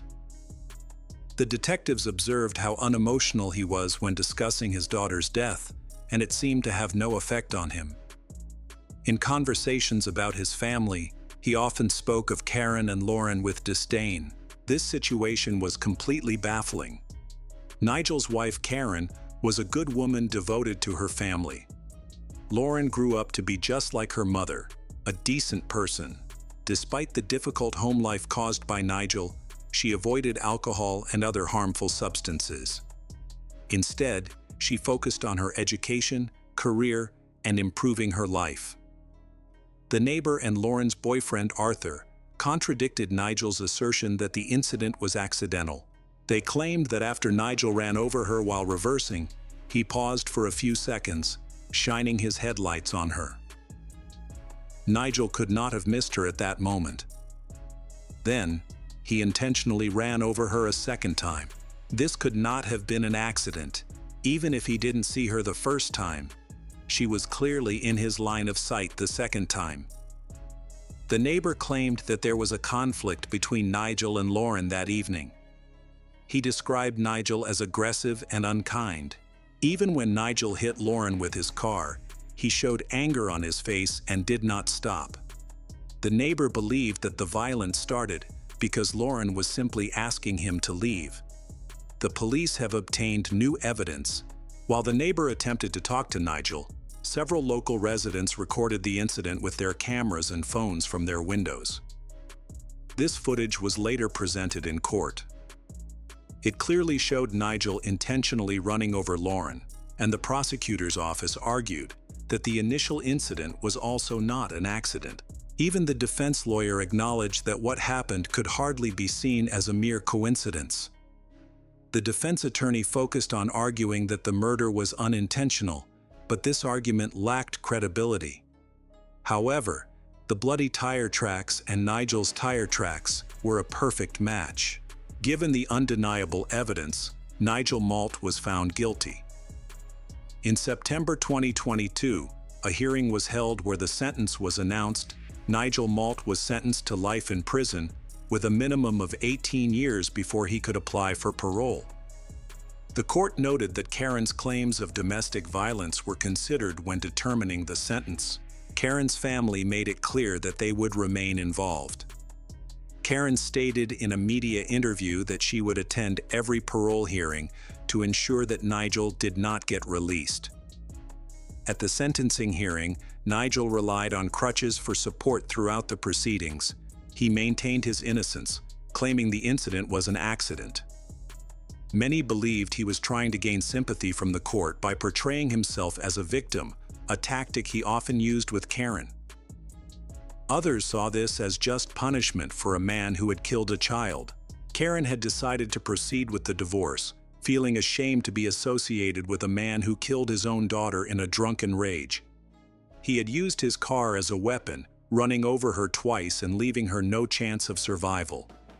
Given these circumstances, Karen felt the sentence was too lenient and believed Nigel should never be released. Karen argued that he was a dangerous and cruel man who had completely lost control due to excessive drinking and the use of prohibited substances. She warned that if he were released, he would continue to kill. It was only a matter of time. Notably, Nigel's sons have repeatedly stated that they would only feel safe if their father remained in prison for life. The case has created great public outrage, leading to much discussion about protecting children and spouses from domestic abusers. Activists are calling for harsher penalties for individuals like Nigel, including life imprisonment without the possibility of parole. However, no substantial changes have been made so far. Hello, true crime enthusiasts. Today, we will investigate another intriguing case, the case of Michael Wayne Jones. In 2019, the Jones family lived in a house next to Highway 27 in Summerfield, Florida, which is located in Marion County. The family included Father Michael, Mother Cassie, and their 4 children, Cameron, Preston, Mercalli, and Ayanna, who were between 1 and 10 years old. Cameron and Preston are Cassie's children from a previous relationship. while Mercalli and Ayana are Michael's biological children. Michael was born on May 1, 1981 and grew up in Vermont. He had a difficult childhood marked by a poor upbringing and abuse from his father. Although his father was eventually imprisoned, his mother began a new relationship with a man who was just as abusive. When he grew up, Michael joined the United States Marine Corps as a medic. During this time, he met his first wife and became a family man, having 3 children with her.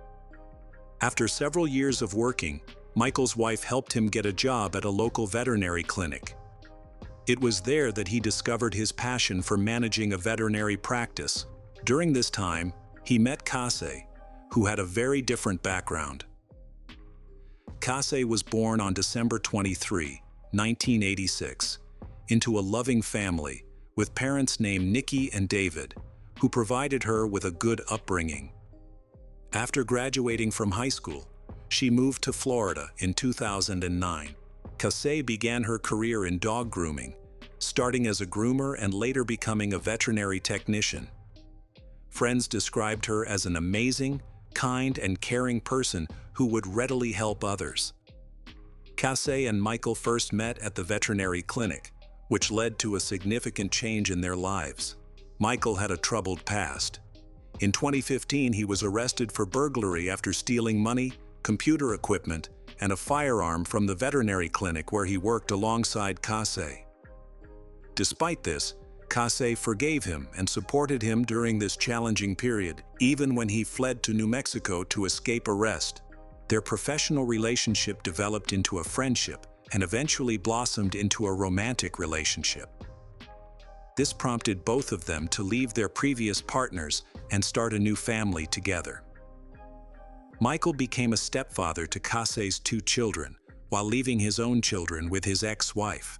Michael and Kase welcomed their own children in December 2016 and August 2018. After marrying on Halloween in 2017, the family moved into a 2-bedroom, 2-bathroom trailer in Summerfield, Florida. Although the space was limited for their family of 6, they were happy together and found the rent affordable. Kase was a dedicated mother who prioritized her children's growth and happiness. To capture joyful moments, she created a YouTube channel to share memorable photos and videos of her children as they grew. Many of these videos showed Michael playing with his daughters, having fun with Kase, and enjoying weekends together. He appeared calm and generally content with his life. In those moments, Kase's laughter rang out, suggesting that their life seemed carefree and joyful. On July 10, 2019, the seemingly perfect life of Kase began to unravel. Her friends noticed something was wrong when she stopped responding to their calls and went silent. When she eventually sent messages on social media, her friends became concerned because the messages didn't match her usual tone. The first person Kase cut off contact with was her ex-husband, Richard Bowers, who is also the father of her sons, Preston and Cameron. On July 27, when Richard went to pick up his boys for a scheduled visit, he noticed Kase wasn't home. When he asked Michael, who was at the house, about her, he was told she was out of town. Since Richard and Kase had previously agreed that she wanted distance, he left with their children without any concerns.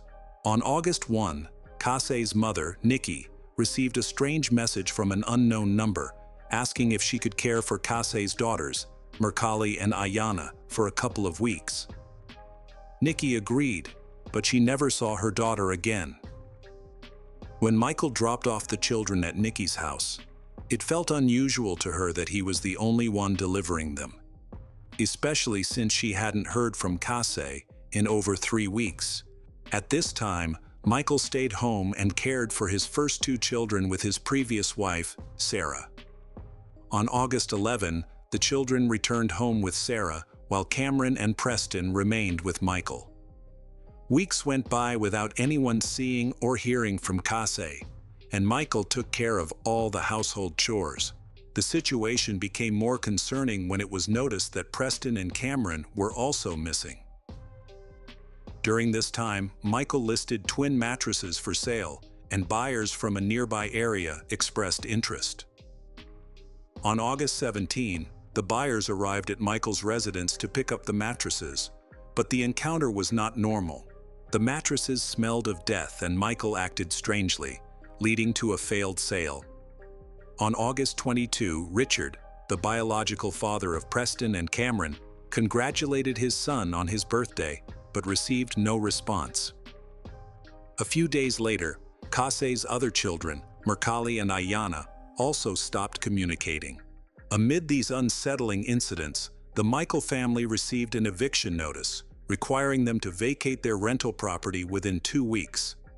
Soon after, Hurricane Dorian made landfall in Florida and surrounding areas. The storm was so strong that it was classified as a Category 5 hurricane and is considered the strongest hurricane to have ever made landfall in the northwestern Bahamas in recorded history. A state of emergency was declared across Florida, prompting many to seek shelter or evacuate. Michael was one of those who left the area, heading north to stay with his ex-wife, Sarah, and their children. Although Michael stayed for 10 days, Sarah never saw him contact Kase or the children. While she didn't approve of this, she was aware that Michael and Kase were experiencing problems, so she didn't intervene. After the hurricane passed and the Michael family remained away from home, neighbors reported a terrible smell emanating from their house. The homeowner was notified and knew that Michael's family had supposedly moved out. However, when he looked out the window, he saw that the house was still full of furniture and personal belongings. It was scary, and the air around the house was filled with a strong stench, like something was dead and decomposing. Initially, Kase's family and friends suspected that Michael was trying to go into hiding for legal reasons, causing the family to feel the need to go into hiding for protection. Therefore, they did not report her disappearance to the police. However, on September 14, 2014, her mother, Nikki, decided to contact the Marion County Sheriff's Office. It had been 66 days since anyone had heard from Kase, 34 days since Cameron and Preston were last seen, and 17 days since Mercali and Ayana were last heard from. Understandably, the police were very worried and promptly began an investigation. When the police arrived at the Michael family's home around midnight, local residents informed them that no one had seen the family for a long time. They also reported a foul odor coming from the house. The police quickly identified the smell as resembling that of a decomposing body, either human or animal. Additionally, the house appeared empty but very clean, as if it had been recently tidied up. Some floorboards looked brand new, but one board had noticeable red stains. This evidence prompted the authorities to launch an investigation in search of the Michael family, but their efforts were unsuccessful. The case took a dramatic turn when, on that same day, Brandley County, Georgia, police received a disturbing report from Summerfield, located 170 miles north of the Michael family's home. Michael had crashed the family car into a concrete sewer tunnel. Although he escaped uninjured, his car was damaged beyond repair. When the police arrived, they detected a strong, repulsive odor and asked Michael about it. He reluctantly confessed to the situation. Upon searching the car, the police discovered the decomposing body of his wife, Kase. Additionally, Michael indicated where he had buried the bodies of his children. Michael was quickly arrested, and after he revealed to authorities the location of his children's burial in the woods near Highway 301 in Charlton County, a search was initiated. Investigators discovered a patch of freshly disturbed soil, and to their horror, they uncovered the bodies of Cameron, Preston, Mercali, and Ayana. The news shocked the relatives and friends of the Kase family. Richard lost 2 sons and his ex-wife due to her relationship with Michael, while Nikki had to endure the heartbreaking task of burying her daughter and 4 grandchildren. Michael's actions had a lasting impact on the mental health of many people. One of those affected was Michael's ex-wife, Sarah. Her children had stayed at Michael's house several times after he killed Cassie and were under the watch of their father, the killer. Additionally, Michael sought refuge from a hurricane at Sarah's home for several days, meaning her children were living close to him during that time. Given the brutality of Michael's actions, it is alarming to consider that he might have harmed Sarah and their other children. Fortunately, he did not, which meant that Sarah and her children were incredibly lucky. After his arrest, Michael cooperated during interrogations. He calmly answered questions without trying to mislead the police and even expressed gratitude for being caught, admitting that he felt he couldn't do anything right. He explained that his actions stemmed from a heated argument with Cassie after she accused him of having an affair. Michael described how Cassie lost control when she confronted him with a baseball bat and struck him. In a fit of rage, he took the bat from her and hit her several times on the head, continuing until he believed she was dead. He then placed her body in a plastic bag and hid it in a closet, cleaning up any visible blood. During this time, their 4 children were asleep in the house. Following Cassie's death, Michael began fabricating stories to cover up what he had done. For weeks, he used Cassie's phone to send messages to friends and family, pretending she was still alive. On August 10, 31 days after killing Cassie, he decided to murder her 2 sons. He strangled Cameron and then, the following night, used zip ties to strangle Preston. As time went on, the hot and humid weather caused a serious issue. The bodies began to decompose. To mask the smell, Michael tried using cat litter, but it was ineffective. On August 23, after the deaths of his wife and 2 stepchildren, he received an eviction notice, which increased his anxiety. Unable to keep the bodies in the house any longer, he felt confused. On August 25, he took his 2 daughters to the local police station. Sitting with them on a park bench across the street, he tried to figure out how to turn himself in. However, his determination turned to discouragement, and when he got home, he revealed his sadistic side. That night, he drowned both of his daughters, Mercalli and Ayanna, in the bathtub. 2 days later, during a storm, he went to Jacksonville to visit his ex-wife Sarah, without revealing that there were 5 bodies in the trunk of his car. The bodies remained there for 16 days until he finally buried his children. At the time of their deaths, Cassie was 32 years old, Cameron was 9, Preston was 4, Mercalli was 2, and Ayanna was just 11 months old. Michael Wayne Jones's trial began on December 8, 2022, and it seems unlikely that he will be released anytime soon. Because the murder of Cassie was not premeditated, Michael will face charges of second-degree murder for her death. However, he will be charged with first-degree murder for the deaths of his children. Since he has already confessed to these crimes, he is likely to receive a life sentence without the possibility of parole. It's important to note that Florida still has the death penalty, and the autopsy reports presented in court revealed some tragic details.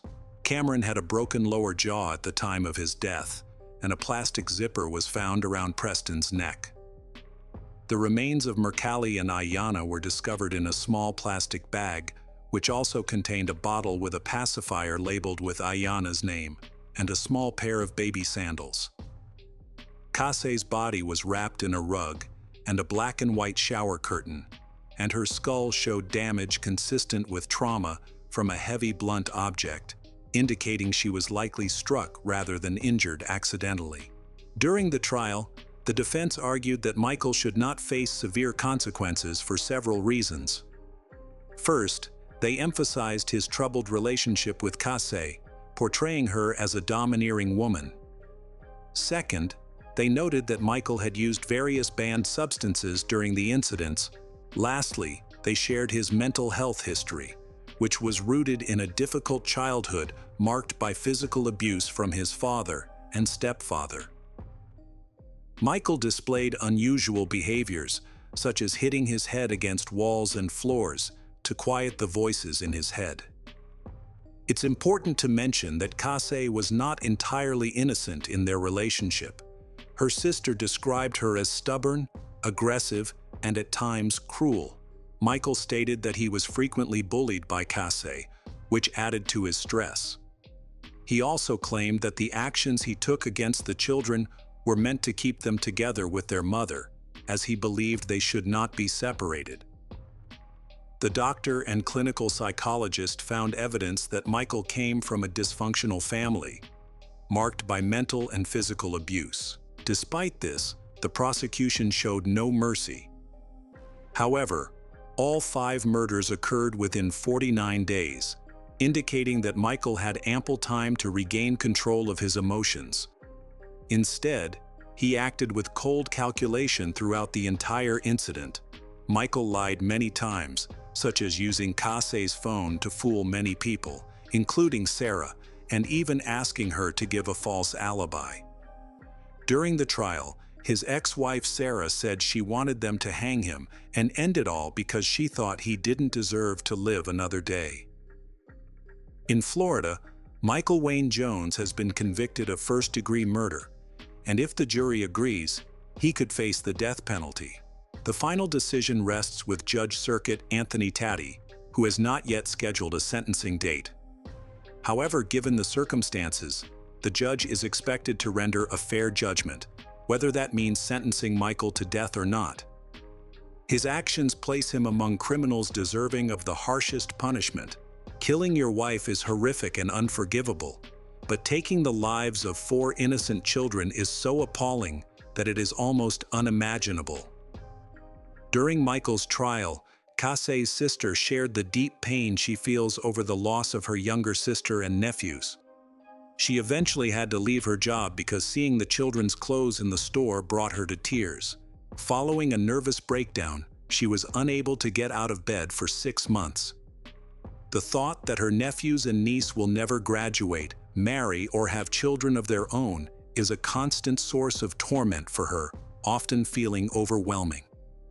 She believes Michael deserves the verdict the jury reached, and she hopes the judge will uphold it. On Friday, April 28, 2023, at a hearing at the Marion County Judicial Center in Ocala, Judge Anthony Taddy sentenced Michael Wayne Jones to death for the murders of 4 children. He was also credited with life in prison for the death of his wife, and was given credit for 1,322 days already served while awaiting the resolution of these cases. Hello again, true crime fans. We've got another mysterious case to explore. The case of Browning family. In 2008, Nicholas Browning turned 15. He was considered a kind-hearted teenager and a hard-working student. As the eldest child, he grew up in a family where his father, John Browning, was a respected attorney. John was also a Boy Scout leader and Sunday school teacher, earning admiration and recognition in the local community. Nicholas's mother, Tamara, was a kind and humble housewife, while his younger brothers, Benjamin and Greg, were well-loved members of the family. The Browning family lived in a house in Cockeysville, Maryland, a small town. Nicholas was an excellent student and a dedicated Boy Scout. While in high school, he was a tall and handsome young man, active on the golf and lacrosse teams, and admired as a role model. Many believed he had a bright future ahead of him. On the surface, the family seemed to be living a happy life, until tragedy struck. On the afternoon of February 2, 2008, Nicholas's parents drove him to a friend's house for a sleepover, where Nicholas and his friends planned to watch movies and play video games. The next morning, Nicholas and his friends needed to return home. Nicholas's parents had promised to pick him up in the morning, but they did not arrive on time. He tried calling them to find out what was going on, but no one answered. Frustrated, the teens decided to go to the mall with his friend's father. After shopping, they dropped Nicholas off at his home. During the trip, Nicholas repeatedly called and texted his parents, but there was still no response. When they arrived at his house, they noticed the family car parked in the driveway, but the house was strangely quiet, When Nicholas opened the door and walked in, he witnessed a horrifying scene. His entire family had been murdered. His father, John Browning, his mother, Tamara, and his two younger brothers, Greg and Benjamin, were all dead. A friend's father called 911 to report the incident, and the police arrived quickly at the scene. They found the teenagers in the yard, visibly shaken. Nicholas immediately claimed that a robbery had taken place. He explained that while he was staying overnight with friends, someone had broken into the house. He believed that the intruder's plans had been interrupted by his parents, and as a result, the robbers had killed the entire family. However, the crime scene shows another theory. There were no signs of a struggle, and police discovered 4 victims, each killed by a single gunshot to the head, in various parts of the house. A quick inspection of the property revealed no evidence of theft. Furniture was undamaged, and valuables in plain sight had not been disturbed. There were no signs of forced entry or any disturbance, leading the police to dismiss the idea of a botched robbery. Nicholas's account and behavior raised suspicions. Despite the teenagers' young age and the possibility of shock, all 4 boys were taken to the police station for questioning. To ensure that their statements could not be coordinated, they were separated into different rooms for individual questioning. During the interrogations, Nicholas's friends all gave the same account. They had spent the evening watching movies and playing video games until late, after which the group went to bed. They said they had not heard or seen anything unusual that night. The interview with Nicholas took place in a private room. The officer found Nicholas's behavior suspicious. When the officer entered the room, Nicholas was sitting quietly with his head down, appearing calm and even a little sleepy. An unusual reaction, considering that his entire family had just been murdered. The officer approached the conversation in a friendly manner, aiming to make it seem like a casual discussion with a witness. His goal was to gain Nicholas's trust so that he would answer truthfully. The officer hoped to secure a confession without a defense attorney present. Nicholas remained calm the interview. He explained that he had returned home from school at around 2:45 p.m. Shortly afterward, his parents decided to take him to a friend's house. Since the friend lived less than a kilometer away, they often walked to each other's houses. Nicholas told the same story as his friends, stating that they spent the evening playing video games and watching movies before going to bed. However, he admitted that he left his friend's house and went to his parents' house around midnight. His plan was to steal the family car and go out with his friends, making sure his parents didn't find out. When he got home, he noticed that the light was on in his parents' bedroom window. At that point, he climbed into the car. To avoid being seen, he lay down on the floor of the back seat. Nicholas was worried that the noise he made while opening the car door might alert his parents, but he didn't want to face his strict father's scolding. He decided to stay quiet and wait until the house was settled and everyone went back to bed. Nicholas claimed that he waited in the car and eventually fell asleep. It is possible that the shooting occurred during this time. Nicholas stated that he didn't hear anything and only woke up later before leaving. The forensic expert's report confirmed that the attack on the family occurred around midnight, killing everyone in the house. The family appeared to have been caught off guard. The first shot was fired at close range, killing the father, John, who was sleeping on the couch downstairs.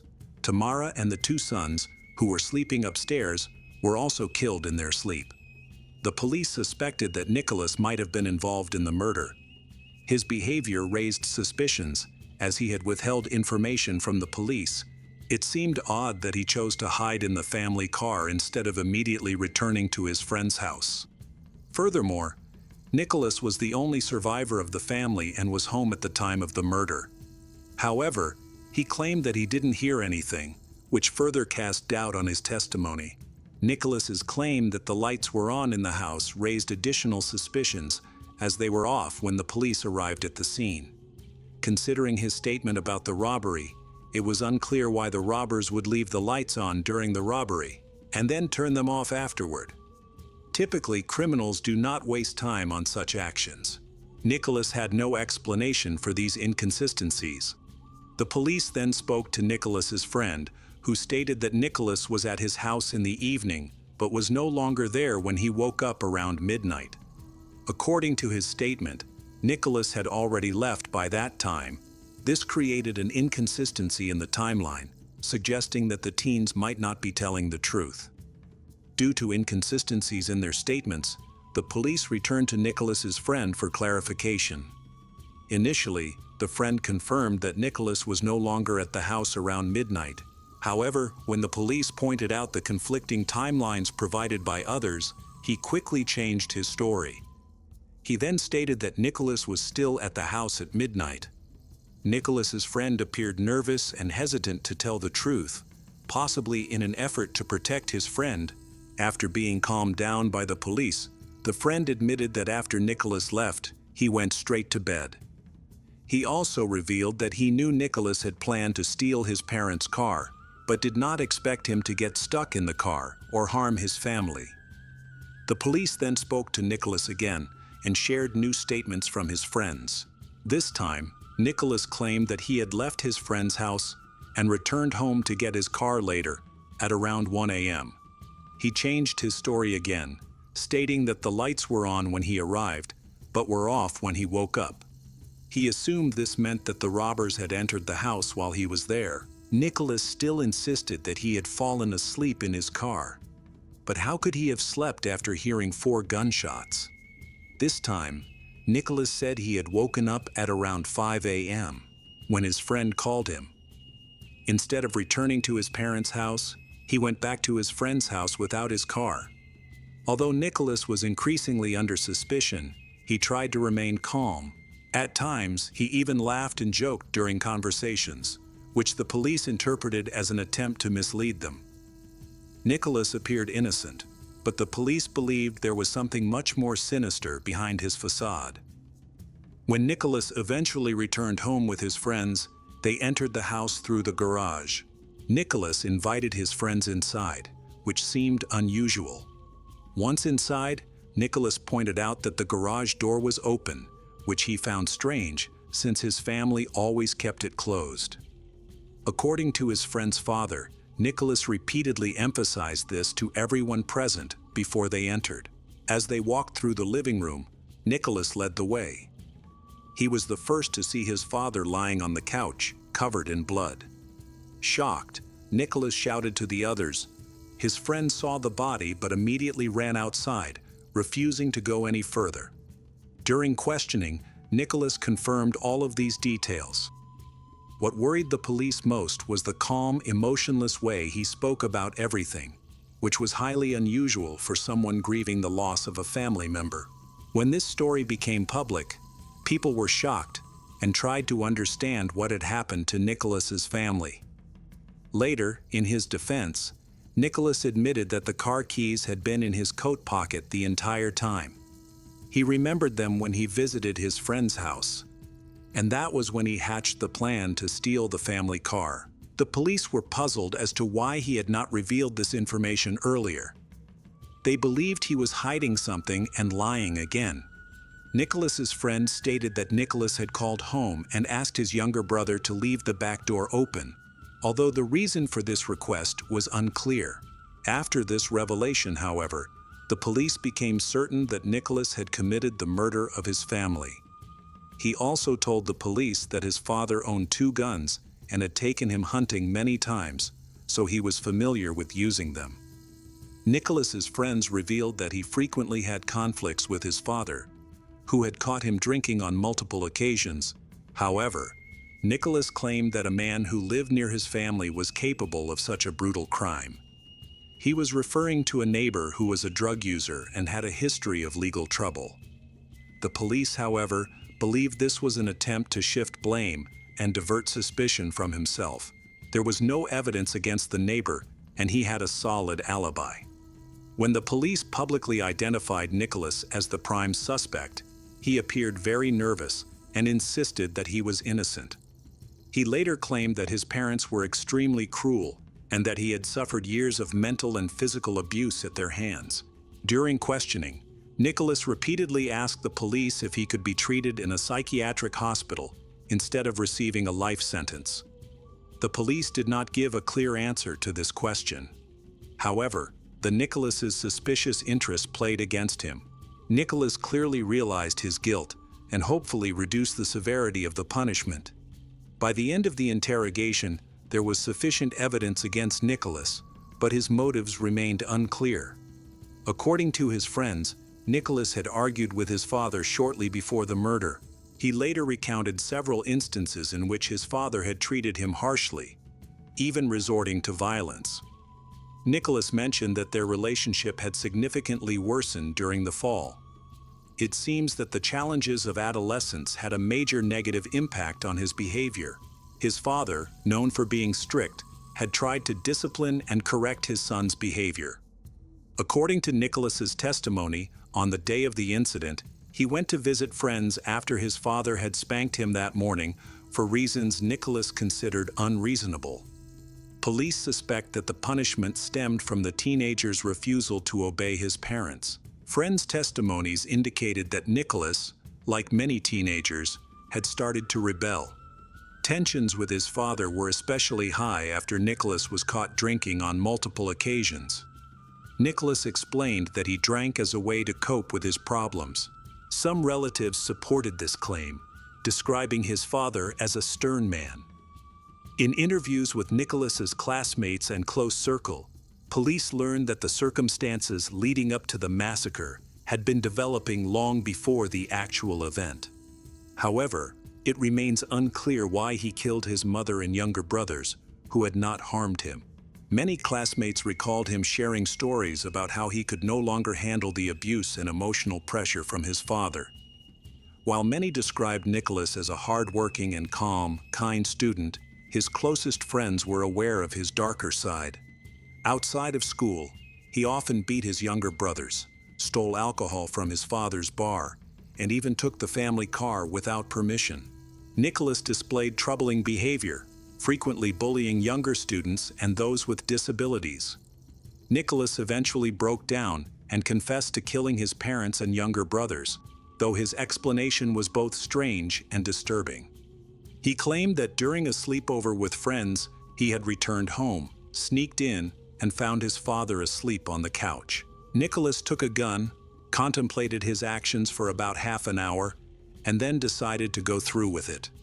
He shot his father, and since everyone in the house was asleep, no one heard the gunshots. However, he did not stop there. After killing his father, he went upstairs and killed his mother before entering younger brother's room, where he also killed both of them. Nicholas admitted he killed younger brothers because they would have called the police. He explained that he had asked one of younger brothers to leave the door unlocked the day before, suggesting the murders may have been premeditated. Nicholas claimed he shot his family members in the head to ensure they would not suffer lasting pain. He then led police to the location of the murder weapon, which he had hidden in bushes on his family's property. Ballistic tests confirmed the weapon was used in the murders, and DNA evidence matching Nicholas's was found on the gun's barrel. He was eventually formally charged with 4 counts of first-degree murder. Many people viewed Nicholas positively, so much so that after his arrest, the court received several letters pleading for leniency. One of these letters came from his grandfather, who claimed that Nicholas had endured years of physical and mental abuse from his father. Some people found it hard to believe that Nicholas could be guilty. While awaiting trial just 2 days before it began, Nicholas was in prison and made a phone call to a friend. Their conversation, which was recorded, included Nicholas joking about escaping. This behavior indicated that he felt no remorse and did not grasp the seriousness of his actions. However, during the trial, the mood changed dramatically. At one point, Nicholas burst into tears and apologized to his relatives, expressing deep remorse. The prosecution used this moment to portray him as manipulative, citing it as evidence of his two-faced nature. On the other hand, the defense argued that such a seemingly upright young man could not be a cold-blooded killer. These conflicting portrayals became a central focus of the trial, The prosecution highlighted Nicholas's darker side, supported by testimony from numerous witnesses, while the defense emphasized his positive qualities, including his involvement in the Boy Scouts and his excellent academic record. During the hearing, Nicholas became so emotional that he was unable to read his apology speech, leaving his attorney to read it for him.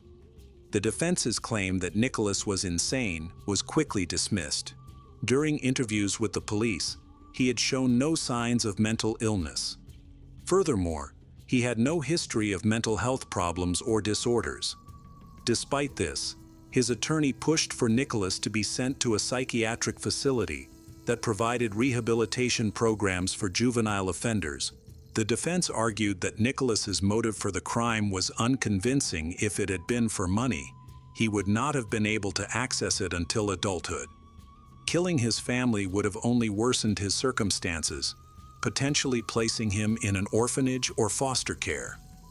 This suggested that Nicholas did not fully understand the consequences of his actions. A psychiatric evaluation was conducted, which concluded that Nicholas was mentally fit to stand trial. This ruled out the use of mental health as a defense. Since crimes like this are punishable by death under state law, Nicholas faced serious consequences. However, due to his age, he was not eligible for the death penalty. In January 2009, Nicholas finally reached a plea agreement with the prosecution. Nicholas Browning pleaded guilty to all charges, and a jury sentenced him to 4 life terms. He is currently incarcerated at a correctional facility in Cumberland, Maryland. In 2014, he requested that his sentence be reconsidered, but his request was denied. In Maryland, granting a pardon for a life sentence requires the governor's approval, which has not occurred in the state since 1994. This makes it unlikely that Nicholas will ever be released. Ginger Rios was born in Las Vegas, Nevada, to Denise and George Rios. She grew up alongside her sister, Daniela, in a close-knit family. From a young age, Ginger was vibrant, energetic, full of ambition. She loved music, dancing, and singing, often spoke of performing on stage one day. As a child, she once promised her mother that if she pursued the arts, she would someday become Miss Las Vegas. Ginger thrived in social settings, lighting up every room she entered. Her intelligence, warmth, and charisma made her unforgettable to those who knew her. As she grew older, Ginger pursued her passion professionally, working as a backup dancer in a show called The Salsa Machine. When she was 20 years old, she met Mark Hollinger, who was 34 at the time. Despite the age difference, Ginger was confident and mature beyond her years. Her parents initially had concerns but ultimately approved of Mark after seeing how happy and secure Ginger was with him. Their bond formed quickly and deeply. Eventually, they got married and moved in together, determined to build a stable future, especially with thoughts of eventually starting a family. Ginger decided to look for a book that could help them improve their credit. This was 1997, long before financial advice was readily available online. On April 4, 1997, Ginger and Mark were driving along Maryland Parkway in Las Vegas when they noticed the familiar storefront of Spycraft. The store stood out immediately, its windows filled with cameras and unusual equipment. Spycraft was part of a chain with multiple locations across the western United States and was known for selling surveillance devices, tracking tools, and books on specialized topics. Mark stayed in the car while Ginger went inside. She planned only a quick stop to browse. She took nothing with her except her wallet, leaving the rest of her belongings in the vehicle. Spycraft attracted all kinds of customers. Some were simply curious or concerned parents, but others had more questionable motives, looking for devices that could be used without drawing attention. At the time, the store was operated by Craig Leslie Jacobson and his wife. Minutes passed, then more time. Ginger didn't return. Mark waited in the parking lot, watching the entrance carefully. If Ginger had stepped outside, he would have seen her, but she never emerged from the front door. Anxiety began to creep into him. Ginger's delay was completely out of character, especially since they still had errands to run. Finally, Mark got out of the car, entered the store. He went straight to the counter and asked about Ginger, wanting to know whether she was still inside. The response stunned him. Jacobson told Mark that Ginger had already made a purchase and left the store some time earlier. Mark knew immediately that this wasn't true. Alarmed, Mark began searching the store aisle by aisle, calling her name. Ginger was nowhere to be found. Clearly, something bad has happened. Mark returned to the store owners, pleading with them to help locate his wife. Jacobson repeated the same story, insisting that Ginger had made a purchase and already left the store. This response only deepened Mark's confusion and growing sense of dread. With no other options, he left the shop and called his in-laws, reaching George Rios, Ginger's father, to tell him that she was missing. George initially suggested that Ginger might have stepped into a nearby store and that Mark may simply have missed her leaving. At first, George was not overly alarmed. But as the hours passed and there was still no sign of Ginger, concern quickly turned into fear. This behavior was completely out of character for her. She would never disappear without saying anything. Adding to the worry, Ginger's bag was still in the car with Mark, and the only thing she had taken with her was her wallet, which contained very little cash. It became increasingly clear that she had not left voluntarily. Both George and Mark realized they needed to report Ginger missing. Sensing that something serious had happened, that evening, George and Mark returned to the Spycraft store, hoping to review the surveillance footage to track Ginger's movements. When they arrived, the shop was closed. Craig Jacobson and his wife were outside near a van. Mark and George approached them, asked to see the security footage. Jacobson said he were busy at the moment and told them to come back over the weekend if they wanted to view it. There was nothing more they could do that night. Though Mark and George went their separate ways, Ginger's disappearance hung over them like a dark cloud. By the following Monday, she was officially reported missing to the police. Detectives immediately noted how unusual the situation was. At first, they considered whether Ginger might have run away, but a review of her bank accounts quickly ruled that out. Her money remained untouched, exactly as it had been on the day she vanished. Ginger also carried very little cash, making it unlikely she could have gone anywhere intentionally. With that possibility eliminated, investigators began assembling a list of potential suspects. As is standard procedure, Mark Hollinger was among the first people scrutinized. What puzzled the investigators was Mark's reaction when Ginger went missing. Instead of contacting the police immediately, he had called her father first. From a law enforcement perspective, this hesitation seemed suspicious. Then, just days after Ginger's disappearance, something even more unusual occurred. Mark's car caught fire and was completely destroyed. Police viewed the incident with deep suspicion, believing the fire was unlikely to have been accidental. Investigators began to suspect that the vehicle may have been deliberately set ablaze to destroy potential evidence. Eventually, police conducted a thorough investigation into Mark. Throughout questioning, he remained firm, insisting he had nothing to do with Ginger's disappearance and claiming he was just as desperate to find her as everyone else. As for the fire, Mark explained that the car had overheated while he was driving home and suddenly burst into flames. He said he barely managed to escape as the fire spread rapidly. By the time he tried to react, the flames were out of control. At the time, cell phones were not widely used, and finding a payphone was not always easy. The burned-out car was seized and carefully examined for any evidence that might shed light on Ginger's disappearance.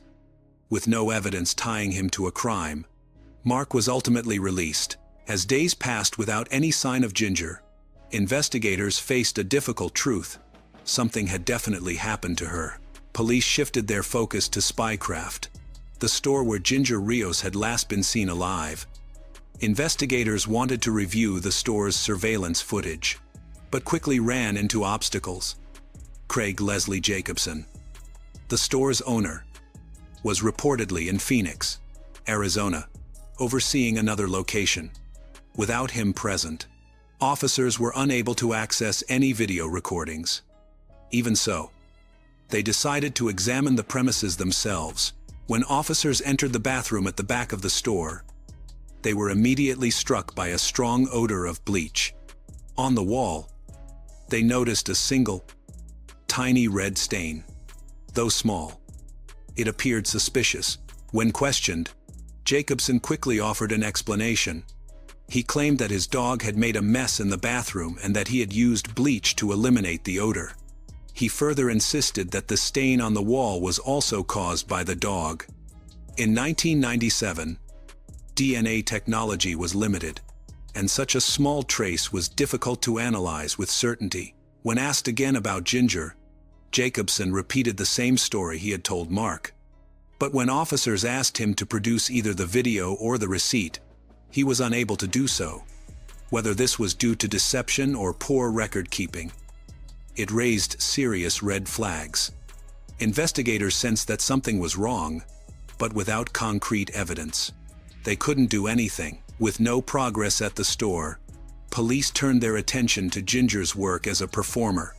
They explored the possibility that she might have been stalked or targeted by someone unstable. Despite following multiple leads, this line of inquiry led nowhere. By then, nearly a month had passed since Ginger vanished, and the investigation was at a standstill. There were no solid leads, no reliable witnesses, no answers. A few months later, a woman came forward to provide information. Her testimony would finally provide clarity about what had happened. The woman's name was Cheryl. She was Craig Leslie Jacobson's wife at the time. Cheryl revealed critical details that investigators had never heard before. When asked why she had remained silent for so long, she said she feared what he might do if she spoke up, especially because she was the one who had found Ginger. Cheryl believed that speaking out could put both her and her infant child in grave danger. According to Cheryl, from the moment Ginger entered the store, Craig's attention became disturbingly fixated on her. She described his stare as intense and unsettling, as though he couldn't take his eyes off Ginger. Shortly after Ginger arrived, Craig ordered Cheryl to retrieve something from the back of the store, something he frequently did, often barking commands without explanation.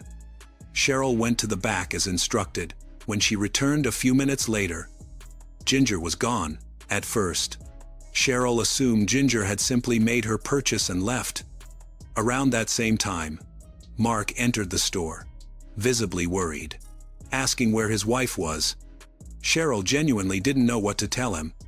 After Mark left, however, Jacobson warned her not to go into the storage area at the back of the store. Despite her fear, Cheryl decided to go back anyway. When she opened the door, she nearly screamed. Ginger was lying on the floor, motionless. As Cheryl staggered backward in shock, she ran directly into Jacobson. An encounter straight out of a nightmare. He stepped close to her and threatened her, warning that if she ever told anyone what she had seen, both she and her baby would suffer the consequences. Cheryl later told investigators that Jacobson confessed to her what he had done while she was away. According to her account, he had grabbed Ginger from behind and attacked her, killing her inside the store. He offered no explanation, no justification. The horror of Ginger's final moments was almost impossible to comprehend. A young woman, alone in a store, brutally attacked, killed by a man she had never met, while help was just feet away, and no one knew. Cheryl recalled that, to conceal the crime, Craig Jacobson, along with another employee, thoroughly cleaned the back room of the Spycraft store using large amounts of bleach. Afterward, Jacobson placed Ginger's body into a van, the very same van beside which he and Cheryl had been standing when Mark and George came searching for Ginger. That night, Ginger's husband and father had unknowingly stood just feet away from her lifeless body. Even more devastating was the fact that Cheryl knew exactly where Ginger was at that moment. But fear kept her silent in her husband's presence. Cheryl told police that about a month later, she, Jacobson, and their infant child traveled to Arizona desert, where Jacobson buried Ginger's body in a remote desert area inside a wooden box. Authorities eventually discovered a body in the desert, but at the time, it could not be positively identified as Ginger. When Jacobson learned that remains had been found, he immediately fled.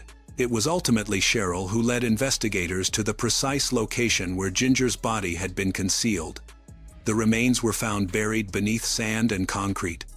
Later, forensic testing confirmed that the body belonged to 20-year-old Ginger Rios. Following this discovery, police obtained a search warrant for the Spycraft store. Inside, investigators found traces of Ginger's DNA in the back room. An even more disturbing revelation soon followed. Craig Leslie Jacobson was a fugitive with an extensive criminal history. Years earlier, Jacobson had fled under an alias to avoid prosecution for burglary and theft. After serving time, he changed his name again, married Cheryl, and continued operating Spycraft stores across several western states, including a location in a Las Vegas strip mall. It remains unclear whether Cheryl was aware of the full extent of his criminal past. Investigators also uncovered troubling patterns. Reports indicated that Jacobson often fixated on women with dark hair. One young man later claimed that Jacobson had paid him to photograph such women. In August 1997, Jacobson was arrested in Los Angeles following a confrontation with a police officer. Though details of that incident were limited, he was quickly extradited back to Nevada and formally charged with Ginger's murder. During legal proceedings, Jacobson ultimately confessed to killing Ginger, claiming that he suffered from schizophrenia and displaying erratic behavior. Prosecutors, however, argued that he was not mentally ill and was deliberately feigning symptoms in an attempt to secure a lighter sentence. Reports from within the prison system suggested that Jacobson had openly discussed plans to pretend insanity in order to manipulate the courts. Although prosecutors initially considered seeking the death penalty, they eventually offered Jacobson a plea agreement, which he accepted.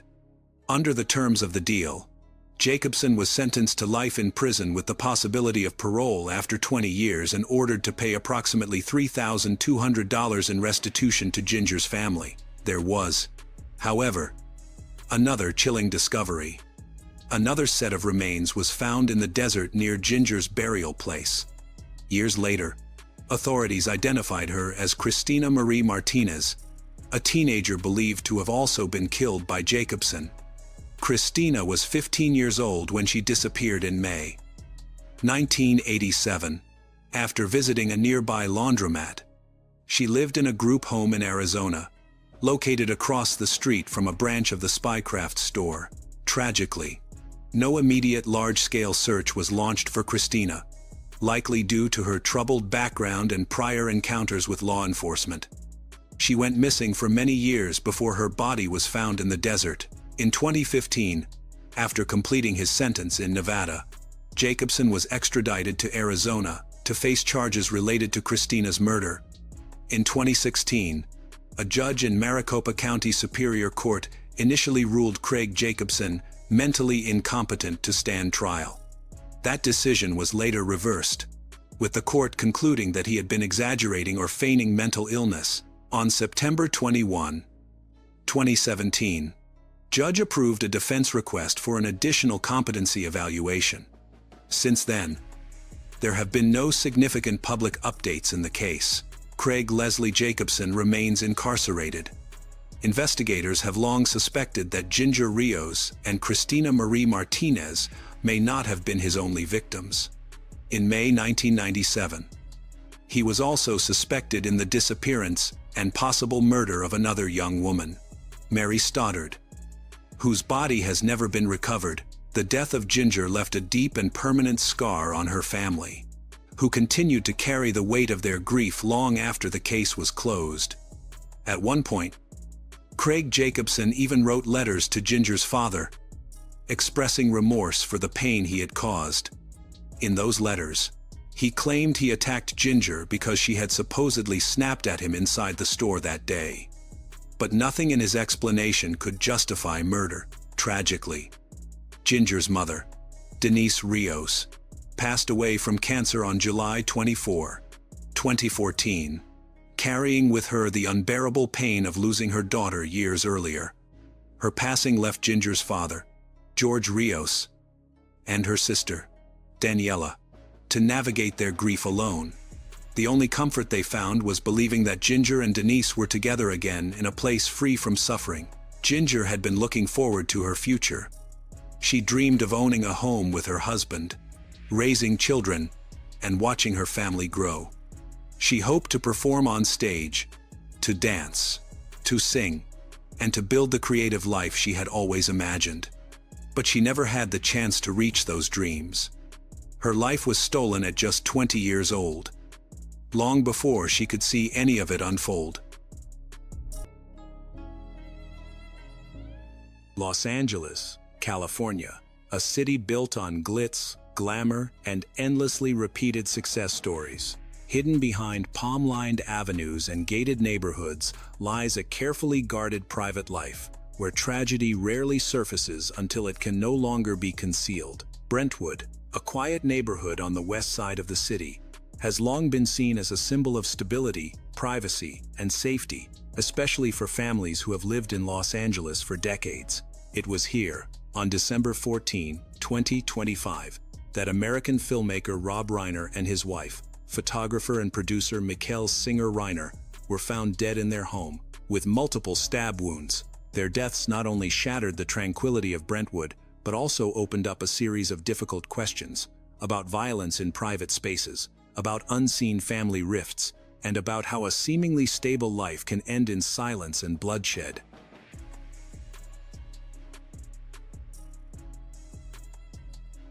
On December 14, 2025, American filmmaker Rob Reiner and his wife, photographer and producer Mikkel Singer-Reiner, were found dead with multiple stab wounds at their home in Brentwood, a neighborhood in Los Angeles, California.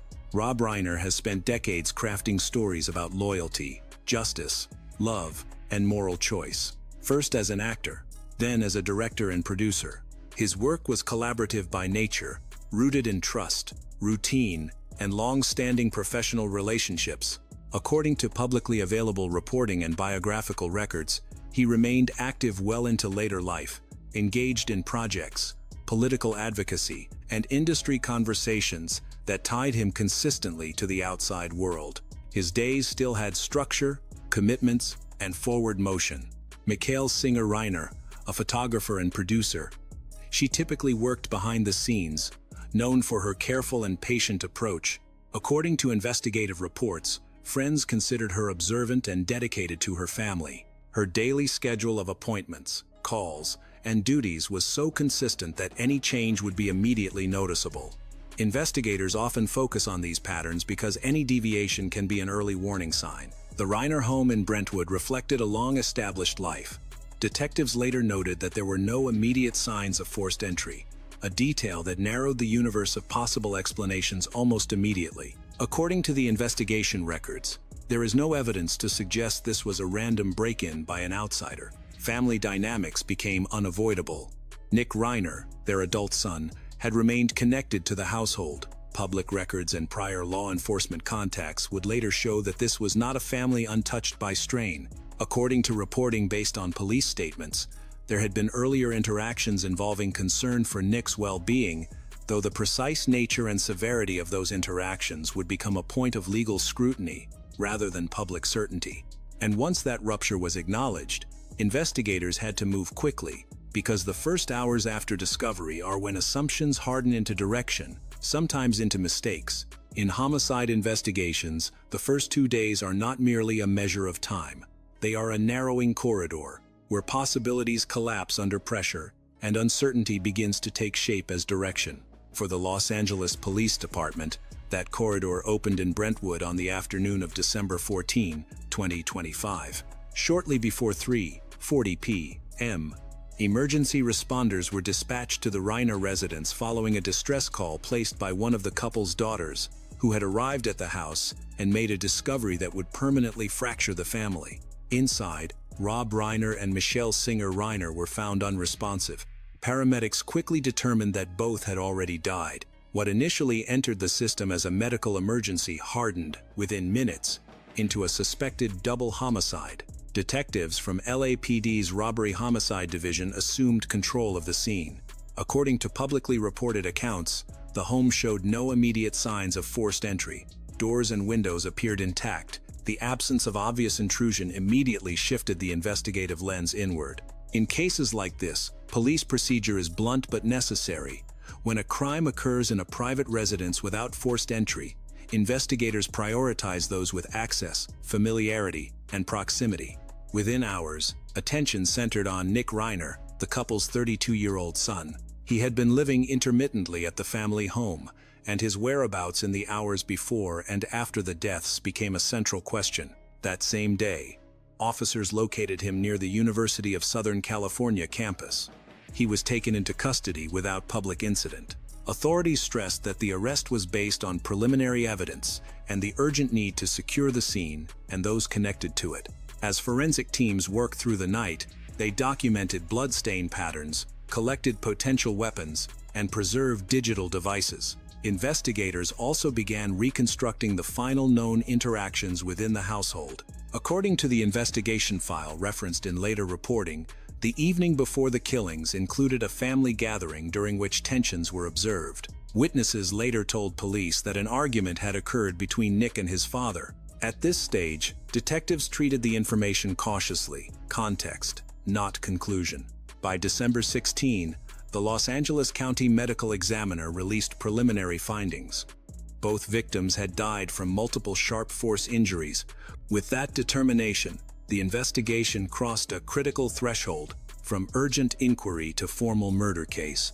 The first 48 hours had delivered an arrest, a forensic foundation, and a provisional narrative. But beneath the procedural clarity, unanswered questions remained about motive, intent, and the deeper fractures that do not appear in crime scene photographs. Those questions would soon move from police notebooks into a courtroom. Forensic truth does not arrive with drama. It arrives in measured language, written in reports that rarely leave room for interpretation.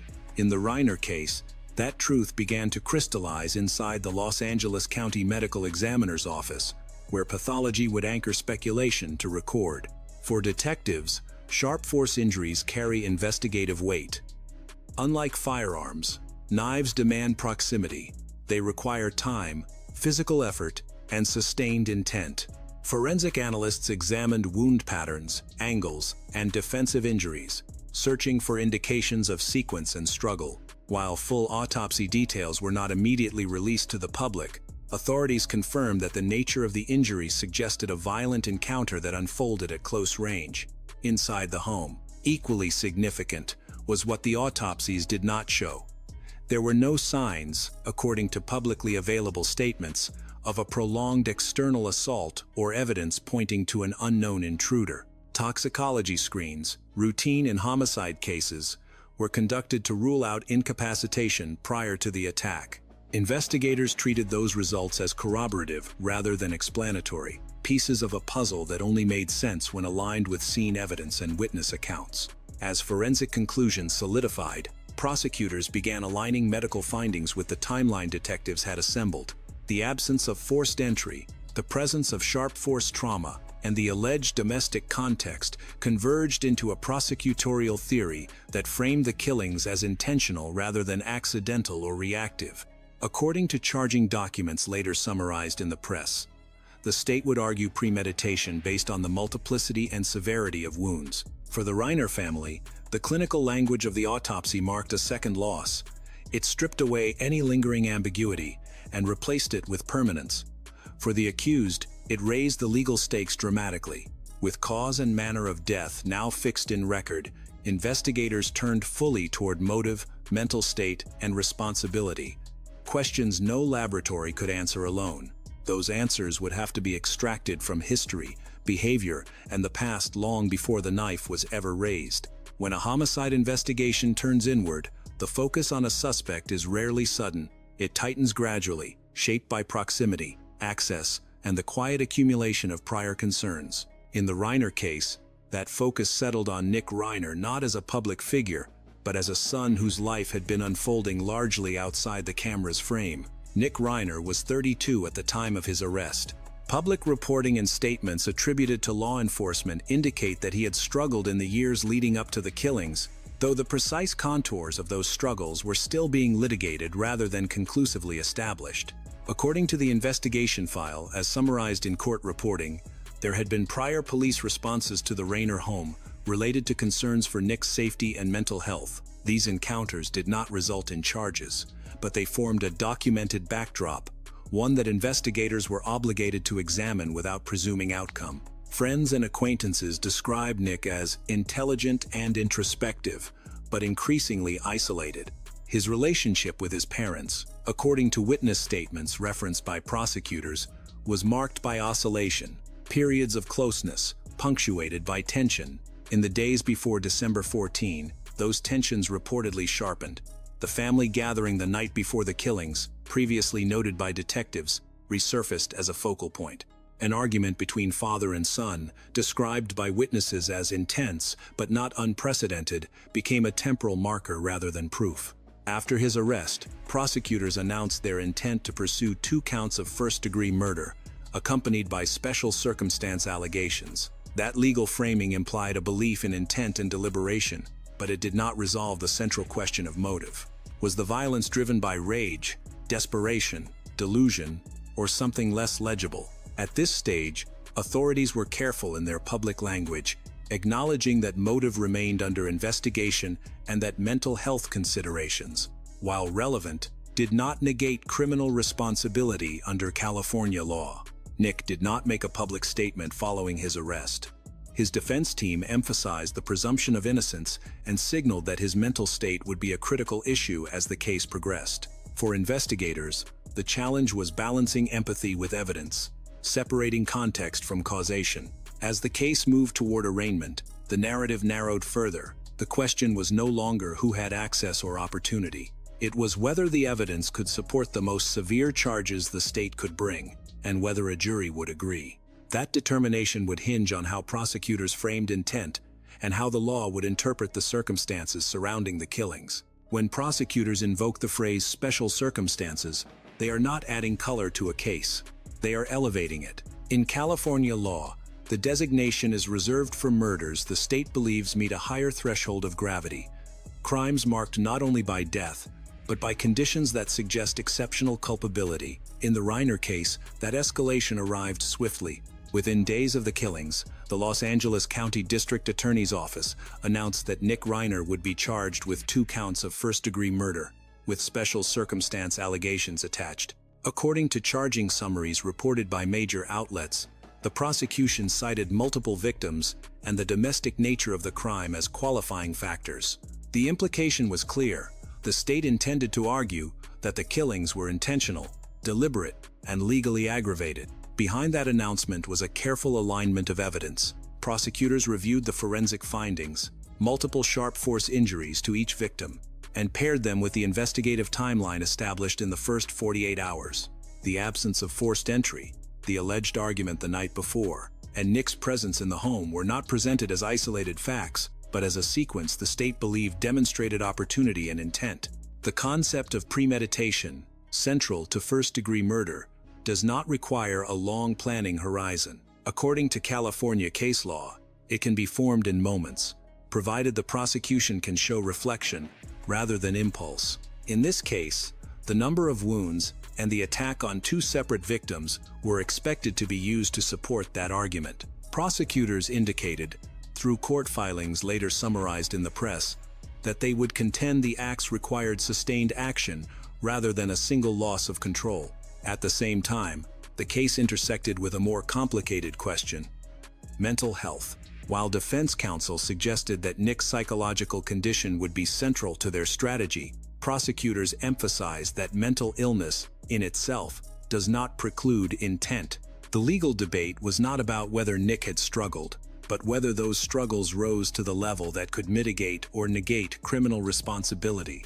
The decision to seek special circumstances transformed the trajectory of the case. It raised the potential penalties and ensured that every subsequent hearing would carry heightened scrutiny from the media, from the public, and from the court itself.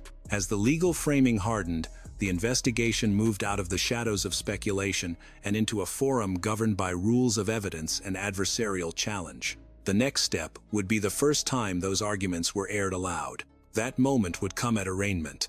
Arraignment is often described as a procedural milestone, but in cases of this gravity, it becomes something else entirely. It is the first moment when the state's theory of a crime is spoken in open court, and when the accused is formally positioned against it. For the Reiner case, that moment arrived under a weight of public attention and private grief. Nick Reiner appeared before a Los Angeles County judge days after his arrest, charged with 2 counts of first-degree murder with special circumstance allegations. He entered the courtroom in custody, flanked by counsel, while prosecutors laid out the charges that would define the path ahead. According to court reporting, he did not enter a plea at that initial appearance, a standard step that allowed the defense time to review evidence and motions before formally responding. The prosecution's presentation was restrained, but deliberate. They referenced the core facts already established in the public record: the deaths of Rob Reiner and Mikkel Singer Reiner by multiple sharp force injuries, the lack of forced entry at the residence, and the defendant's proximity to the victims during the relevant time frame. The emphasis was not on narrative flourish, but on sufficiency, whether the case met the legal threshold to move forward. Defense attorneys countered with equal restraint. They underscored Nick's right to the presumption of innocence and signaled that his mental health history would be a significant factor as proceedings continued. According to statements made outside the courtroom and reported by the press, the defense characterized the case as a tragedy layered with complexity, cautioning against premature conclusions drawn from incomplete information. The judge ordered Nick held without bail, citing the severity of the charges and the special circumstance allegations. His trial is scheduled for January 7, 2026, marking the transition from arrest to formal prosecution. With that decision, the case entered a slower, more exacting phase, one governed not by urgency, but by deliberation. For the Reiner family, arraignment offered no resolution. It did not explain why 2 lives ended inside a familiar home, nor did it reconcile the collision between parental care and alleged violence. It simply affirmed that the justice system would now take custody of the questions left behind. Those questions, about warning signs, intervention, and the limits of familial protection, would soon extend beyond the courtroom. They would shape how the case was understood not only as a crime, but as a reflection of broader failures and responsibilities. Long after the courtroom emptied, the Reiner case continued to exist in quieter places, in family conversations that could no longer include the people at their center, in legal briefs drafted far from public view, and in a broader cultural unease about how such violence could take root inside a household that appeared, from the outside, stable and privileged. For those closest to Rob and Michelle, the aftermath unfolded without resolution. Friends spoke in interviews of disbelief not only at the violence, but at the collapse of a family identity built over decades. As the legal process moved forward, the case prompted renewed attention to the fragile intersection of mental health and criminal responsibility. According to experts cited in coverage of the proceedings, families often find themselves navigating a narrow corridor between care and control, especially when adult children struggle but resist sustained treatment. Prior police responses to the Reiner home, while not predictive of homicide, became part of a larger conversation about intervention thresholds, when concern becomes action, and when action comes too late. There was also the question of visibility. High-profile cases tend to illuminate systems that are otherwise invisible to the public: the limits of involuntary commitment laws, the gaps between crisis response and long-term care, and the uncomfortable reality that warning signs are often clear only in retrospect. Prosecutors and defense attorneys alike acknowledged that no verdict could restore what was lost, nor fully explain the convergence of factors that led to the killings. In the end, the Reiner case did not offer a clean moral lesson. It offered something more difficult: a reminder that violence within families rarely announces itself in absolutes. It grows in tension, in silence, in moments that seem survivable until they are not. Justice, when it arrives, does so imperfectly, bound by evidence and law rather than understanding. What remains is the record, a timeline, a set of findings, a courtroom narrative still unfolding. And beneath it, the enduring question that lingers long after headlines fade. How many tragedies are shaped not by a single moment, but by all the moments when intervention might have changed the ending? Hello friends, welcome to our channel. Today we're going to take a look at another horrible case with you. The case of Kaylee Sawyer. Kaylee Sawyer was born on March 2, 1993, in Bend, Oregon. At 23, she is a smart, cheerful, and optimistic young woman. She knows how to cherish every moment in life. She lives with her boyfriend, Cameron Reimhofer, in an apartment near their college. They appeared to be the perfect couple, and Cameron really likes Kaylee's parents. Initially, Kaylee aspired to be a photographer and found some success in that area. However, she later took a job as an administrator at a dental clinic, where she showed her best abilities, as she knows how to approach each patient and make them feel comfortable, even if they are nervous about going to the dentist. While working at the clinic and observing the dentists, she realized that she wanted to become a dentist herself. She felt this was her big opportunity, as people trusted her and felt comfortable seeking dental treatment from her.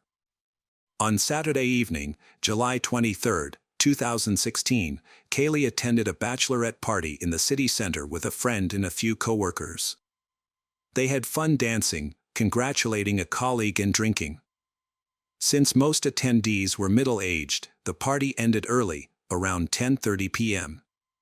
However, Kaylee and a few other young women decided to go to another bar, where they kept drinking, dancing, and having a great time. At the bar, a man began flirting with Kaylee, and Cameron's friend noticed. Friend sent a message to Cameron, letting him know that Kaylee was there with another guy, which made him angry. After midnight, Kaylee, feeling tired and quite drunk, called Cameron to pick her up. Although he was upset with her, but he went to get her right away. Kaylee was at a restaurant with some friends when he arrived. On the way home, they argued because Kaylee had been drinking heavily and talking to another man. When they reached home, a frustrated Cameron got out of the car and went straight to the apartment. Upset from their argument, she stayed in the car to collect her thoughts. After 10 minutes, when she didn't come inside, Cameron received a text from her. She apologized for her behavior and said goodbye, leaving him confused.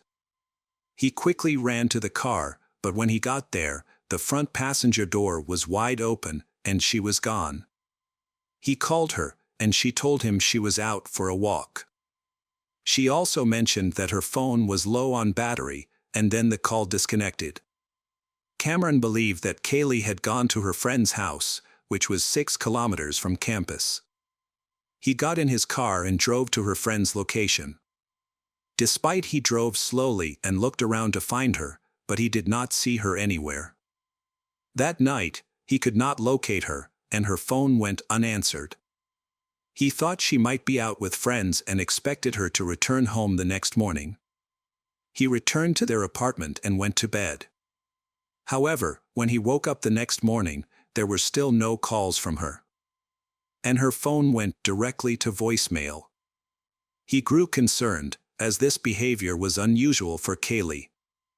Cameron reached out to Kaylee's family to see if they had any information. Her parents told him that she hadn't called them either, but they also believed she could have stayed overnight with friends and would return soon. Cameron then contacted all her friends and co-workers, but no one knew her whereabouts. Growing increasingly worried, he decided to report her missing to the police. When the police arrived, they listened to Cameron's account, but they suggested she would likely return shortly. As a result, the police were in no hurry to search for her. Kaylee did not return home the next day and she missed work. She was a responsible employee who never skipped a day, so it became apparent that something was wrong. The police launched a search for her. Cameron's behavior was odd and caused suspicion. He had shown jealousy towards another man and left in his car to look for her. her phone suddenly ran out of battery. And Cameron was the last person to have seen her, so he became the primary suspect. Then, he was called in for questioning. During the interrogation, he stuck to his story and cooperated with the investigation by allowing a search of his apartment and car without a warrant. He also took part in the search for Kaylee. Cameron passed a lie detector test, so all charges against him were dropped. The police suspected a man who had flirted with Kaylee might be connected to her disappearance. They began investigating to identify him, seeking witnesses who have seen their interaction or had contact information for him. They eventually located the man, but he was intoxicated that night and couldn't recall many details. He didn't remember Kaylee's name or her phone number and claimed he had not seen her again. The police visited the homes of Kaylee's friends and relatives to check if she had been with them. They only found her car, which she had left at a friend's bachelorette party. This suggested that she had not returned for her car, making it unlikely she had gone elsewhere. Unable to trace her phone, police checked the route she may have taken that night for clues. They looked for signs of a struggle, blood, or surveillance camera footage, but found nothing. Meanwhile, Cameron, along with Kaylee's parents and friends, distributed flyers with her photo throughout the city and shared information about her disappearance on social media. A clue has emerged in the Kaylee case. A rookie police officer named Isabel came to the station with an important story. Her husband, Edwin Lara, who works as a college security guard, had been acting unusually since Sunday. After returning home late from his night shift, he seemed troubled. Eventually, he confessed to she that on the night of Sunday, July 24th, he accidentally struck a young girl with his work vehicle. He claimed the girl was drunk and fell under the wheels, but him unable to stop in time. He also revealed that he hit her body and that her belongings were in their barn. Police quickly arrived at Edwin's home, but he had already escaped. Upon searching the property, they discovered several items: a woman's handbag filled with various personal items and cosmetics, a pair of shoes, strands of light hair, and a large bloody stone. To their shock, these items were also stained with blood. Later, it was confirmed that the hair and belongings belonged to Kaylee, the missing girl. This evidence suggested that Edwin's account of an accident was false. It appeared he had used the stone to harm Kaylee, likely resulting in her death. Despite their thorough search of the house and surrounding area, her body was nowhere to be found. It seemed clear that Edwin had not just vanished, he likely transported the body away in his vehicle. Isabel did not report her husband to the police right away because she feared for her safety. Instead, she pretended to support him and waited some time before going to the police. By then, he had managed to leave the city, making it harder for the authorities to locate him. When the police asked Isabel where he might have gone, she mentioned that his parents lived in Los Angeles, suggesting he could be hiding there. A police officer traveled to Los Angeles, and on the way, they found his car abandoned. They discovered strange notes inside the vehicle, containing numbers and apologies for his actions. The police examined the notes, but they did not lead to any significant clues, and there were no signs of an accident involving the car. They concluded that Edwin was likely heading to his parents' home. Meanwhile, Edwin's phone was not being tracked, and he continued to commit crimes after his escape. He kidnapped a 19-year-old girl named Andrea. He saw her getting into her car after finishing her shift at the store and noticed her using her phone. Quietly, he approached her, opened the passenger door, and got inside her car. Armed with a gun, he threatened her and demanded that she drive him to California. Terrified, she agreed to drive him to California. During the journey, he told her about what he had done to a girl named Kaylee and even showed her a photo of Kaylee along with news articles about his being wanted. He claimed that his car had broken down while he was trying to leave the city and that he was searching for someone to take him to Los Angeles. Edwin initially considered kidnapping a pregnant woman, but he couldn't find one. Instead, he spotted Andrea alone in a parking lot and decided she would be his target. This was terrifying for Andrea, but she tried to remain calm to survive. A few hours later, Edwin thought she was driving too fast and might attract police attention. He ordered her to stop and switch to the passenger seat, then handcuffed her to the car while he took the driver's seat. Andrea realized her only chance of escape was to gain his trust. Andrea said to Edwin that she understood his situation, mentioned that her car was leaking oil, which was true. She suggested they get another car, hoping he might release her. But it didn't work. They stopped at a gas station and a diner, but Edwin instructed her to remain silent and not speak to anyone, otherwise, he will kill her and everyone she talks to. Andrea obeyed and did not talk to anyone, she just trying to signal through her demeanor that something was wrong, but no one noticed. They eventually stopped to spend the night at a motel. Edwin planned to rape her there, and the girl knew this well. Andrea devised a plan to escape. After entering the room, she quietly turned on the alarm on her phone. As Edwin started to bother her, the alarm rang. He became paranoid, thinking it was a police signal and feared he was being followed. However, Andrea said it was a notification so she wouldn't forget to take her medicine. When he asked about her illness, she said she had a venereal disease, causing Edwin to stop bothering her immediately. They lay on opposite sides of the bed, and she was restrained with chains and handcuffs. He tried to sleep but was overwhelmed with panic. Convinced the police were coming for him.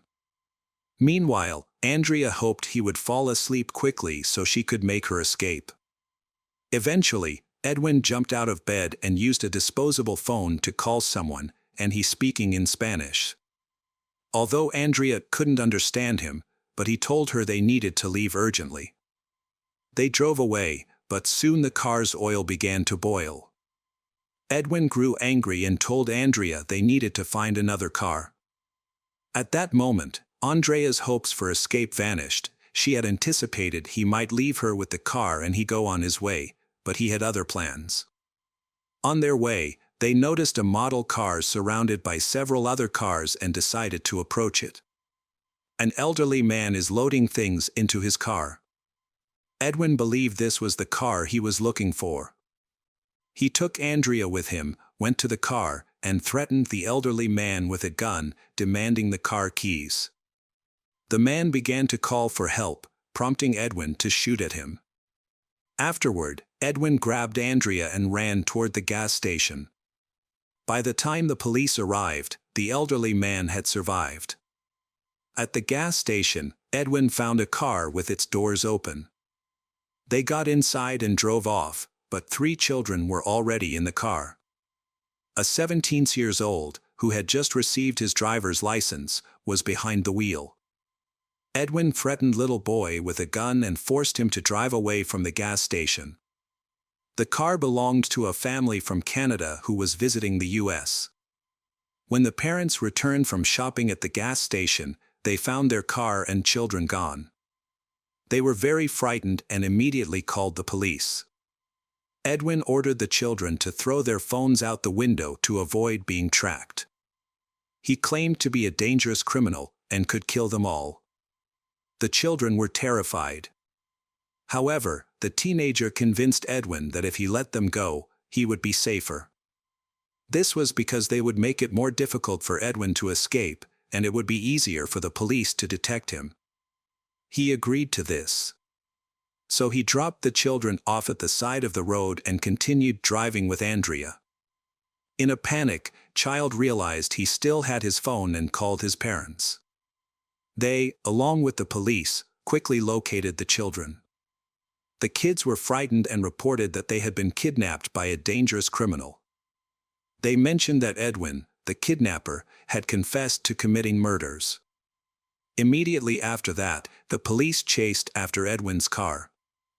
Edwin regretted his decision to steal the car with the children inside. Aware that the police were after them, he chose to record a video on their journey to California. In the video, he apologized for his crimes and made Andrea post it on her Facebook with a caption that the killers are free. As he grew more paranoid, he told she that he heard helicopters, though she saw and heard nothing. A patrol car began chasing Edwin, and eventually, he was arrested. Andrea couldn't believe she was free, but her nightmare was far from over. After getting out of the car, she was also arrested. Initially, the police suspected she was his accomplice and searched her. They interrogated her, forcing her to prove her innocence. After 18 hours, she was finally released. Police in Bend, Oregon are investigating Kaylee's disappearance and are looking for Edwin because he is the prime suspect. They learned of his arrest and went to the California police station to question him. During the interrogation, Edwin claimed that Kaylee had either been accidentally struck by a car. When police asked for more information, he admitted that he had used a rock to hit her on the head, with the intention of stopping her from screaming, as he believed she was still alive at the time. However, the police informed him that when they checked his car, they found no signs of an accident. Suddenly, Edwin changed his testimony, saying he had intended to pick Kaylee up because he thought she was a prostitute. This seems suspicious because in that area, there are no prostitutes. It is common for students to return home drunk from parties. But usually campus police take these students home. Edwin then gave a seemingly truthful statement. He said that on the night Kaylee disappeared, he was driving his company car around the university area and saw a young, drunk woman walking. Edwin stopped and offered to give Kaylee a ride. Seeing that he was a security guard, she accepted, thinking she would be safe. Unfortunately, he raped her, strangled her, and then killed her by repeatedly hitting her in the head with a rock. He later admitted that he had wanted to kill for a long time and was inspired by serial killers. That night, when he saw Kaylee on the road, he decided she would be his first victim. He had planned other murders for some time. Initially, he was reluctant to reveal where he had disposed of her body, but eventually, he pointed it out to the police on a map. When the police searched the area Edwin indicated, they found a mutilated body that was unrecognizable. The cause of death was determined to be a head injury from a blunt object. As a result, Edwin Lara was charged with Kaylee's murder, rape, along with other crimes including Andrea's kidnapping and carjacking. He was taken to Oregon, where he faced the death penalty. During the trial, he asked to call his lawyer, but that request was denied. During the interrogation, Edwin confessed to the murder, but his testimony was excluded and was not considered at trial. The prosecution needed to prove that Edwin was the one who killed Kaylee and committed other crimes. However, they have a lot of evidence, including items found in his shed. His DNA was on Kaylee, testimony from his wife, and Andrea's testimony where he described Kaylee's murder. The prosecution wanted to ensure that Edwin would be sentenced to life without parole. Edwin reached a plea deal with the prosecution, admitting to attempted murder and kidnapping, but he would not admit to rape in return for a life sentence. In the end, Edwin Lara was found guilty and received 2 life sentences without the possibility of parole. Subsequently, Kaylee's family sued the university, claiming it failed to properly conduct a psychological evaluation or gather vital information when hiring Edwin as a security guard. They emphasized that the college had provided him with a weapon, handcuffs, and a bulletproof vest, which were used during his crimes. This lawsuit was settled for $2 million. After the incident, the college began conducting background checks on all security guards, implemented psychological testing, and strengthened their security policies.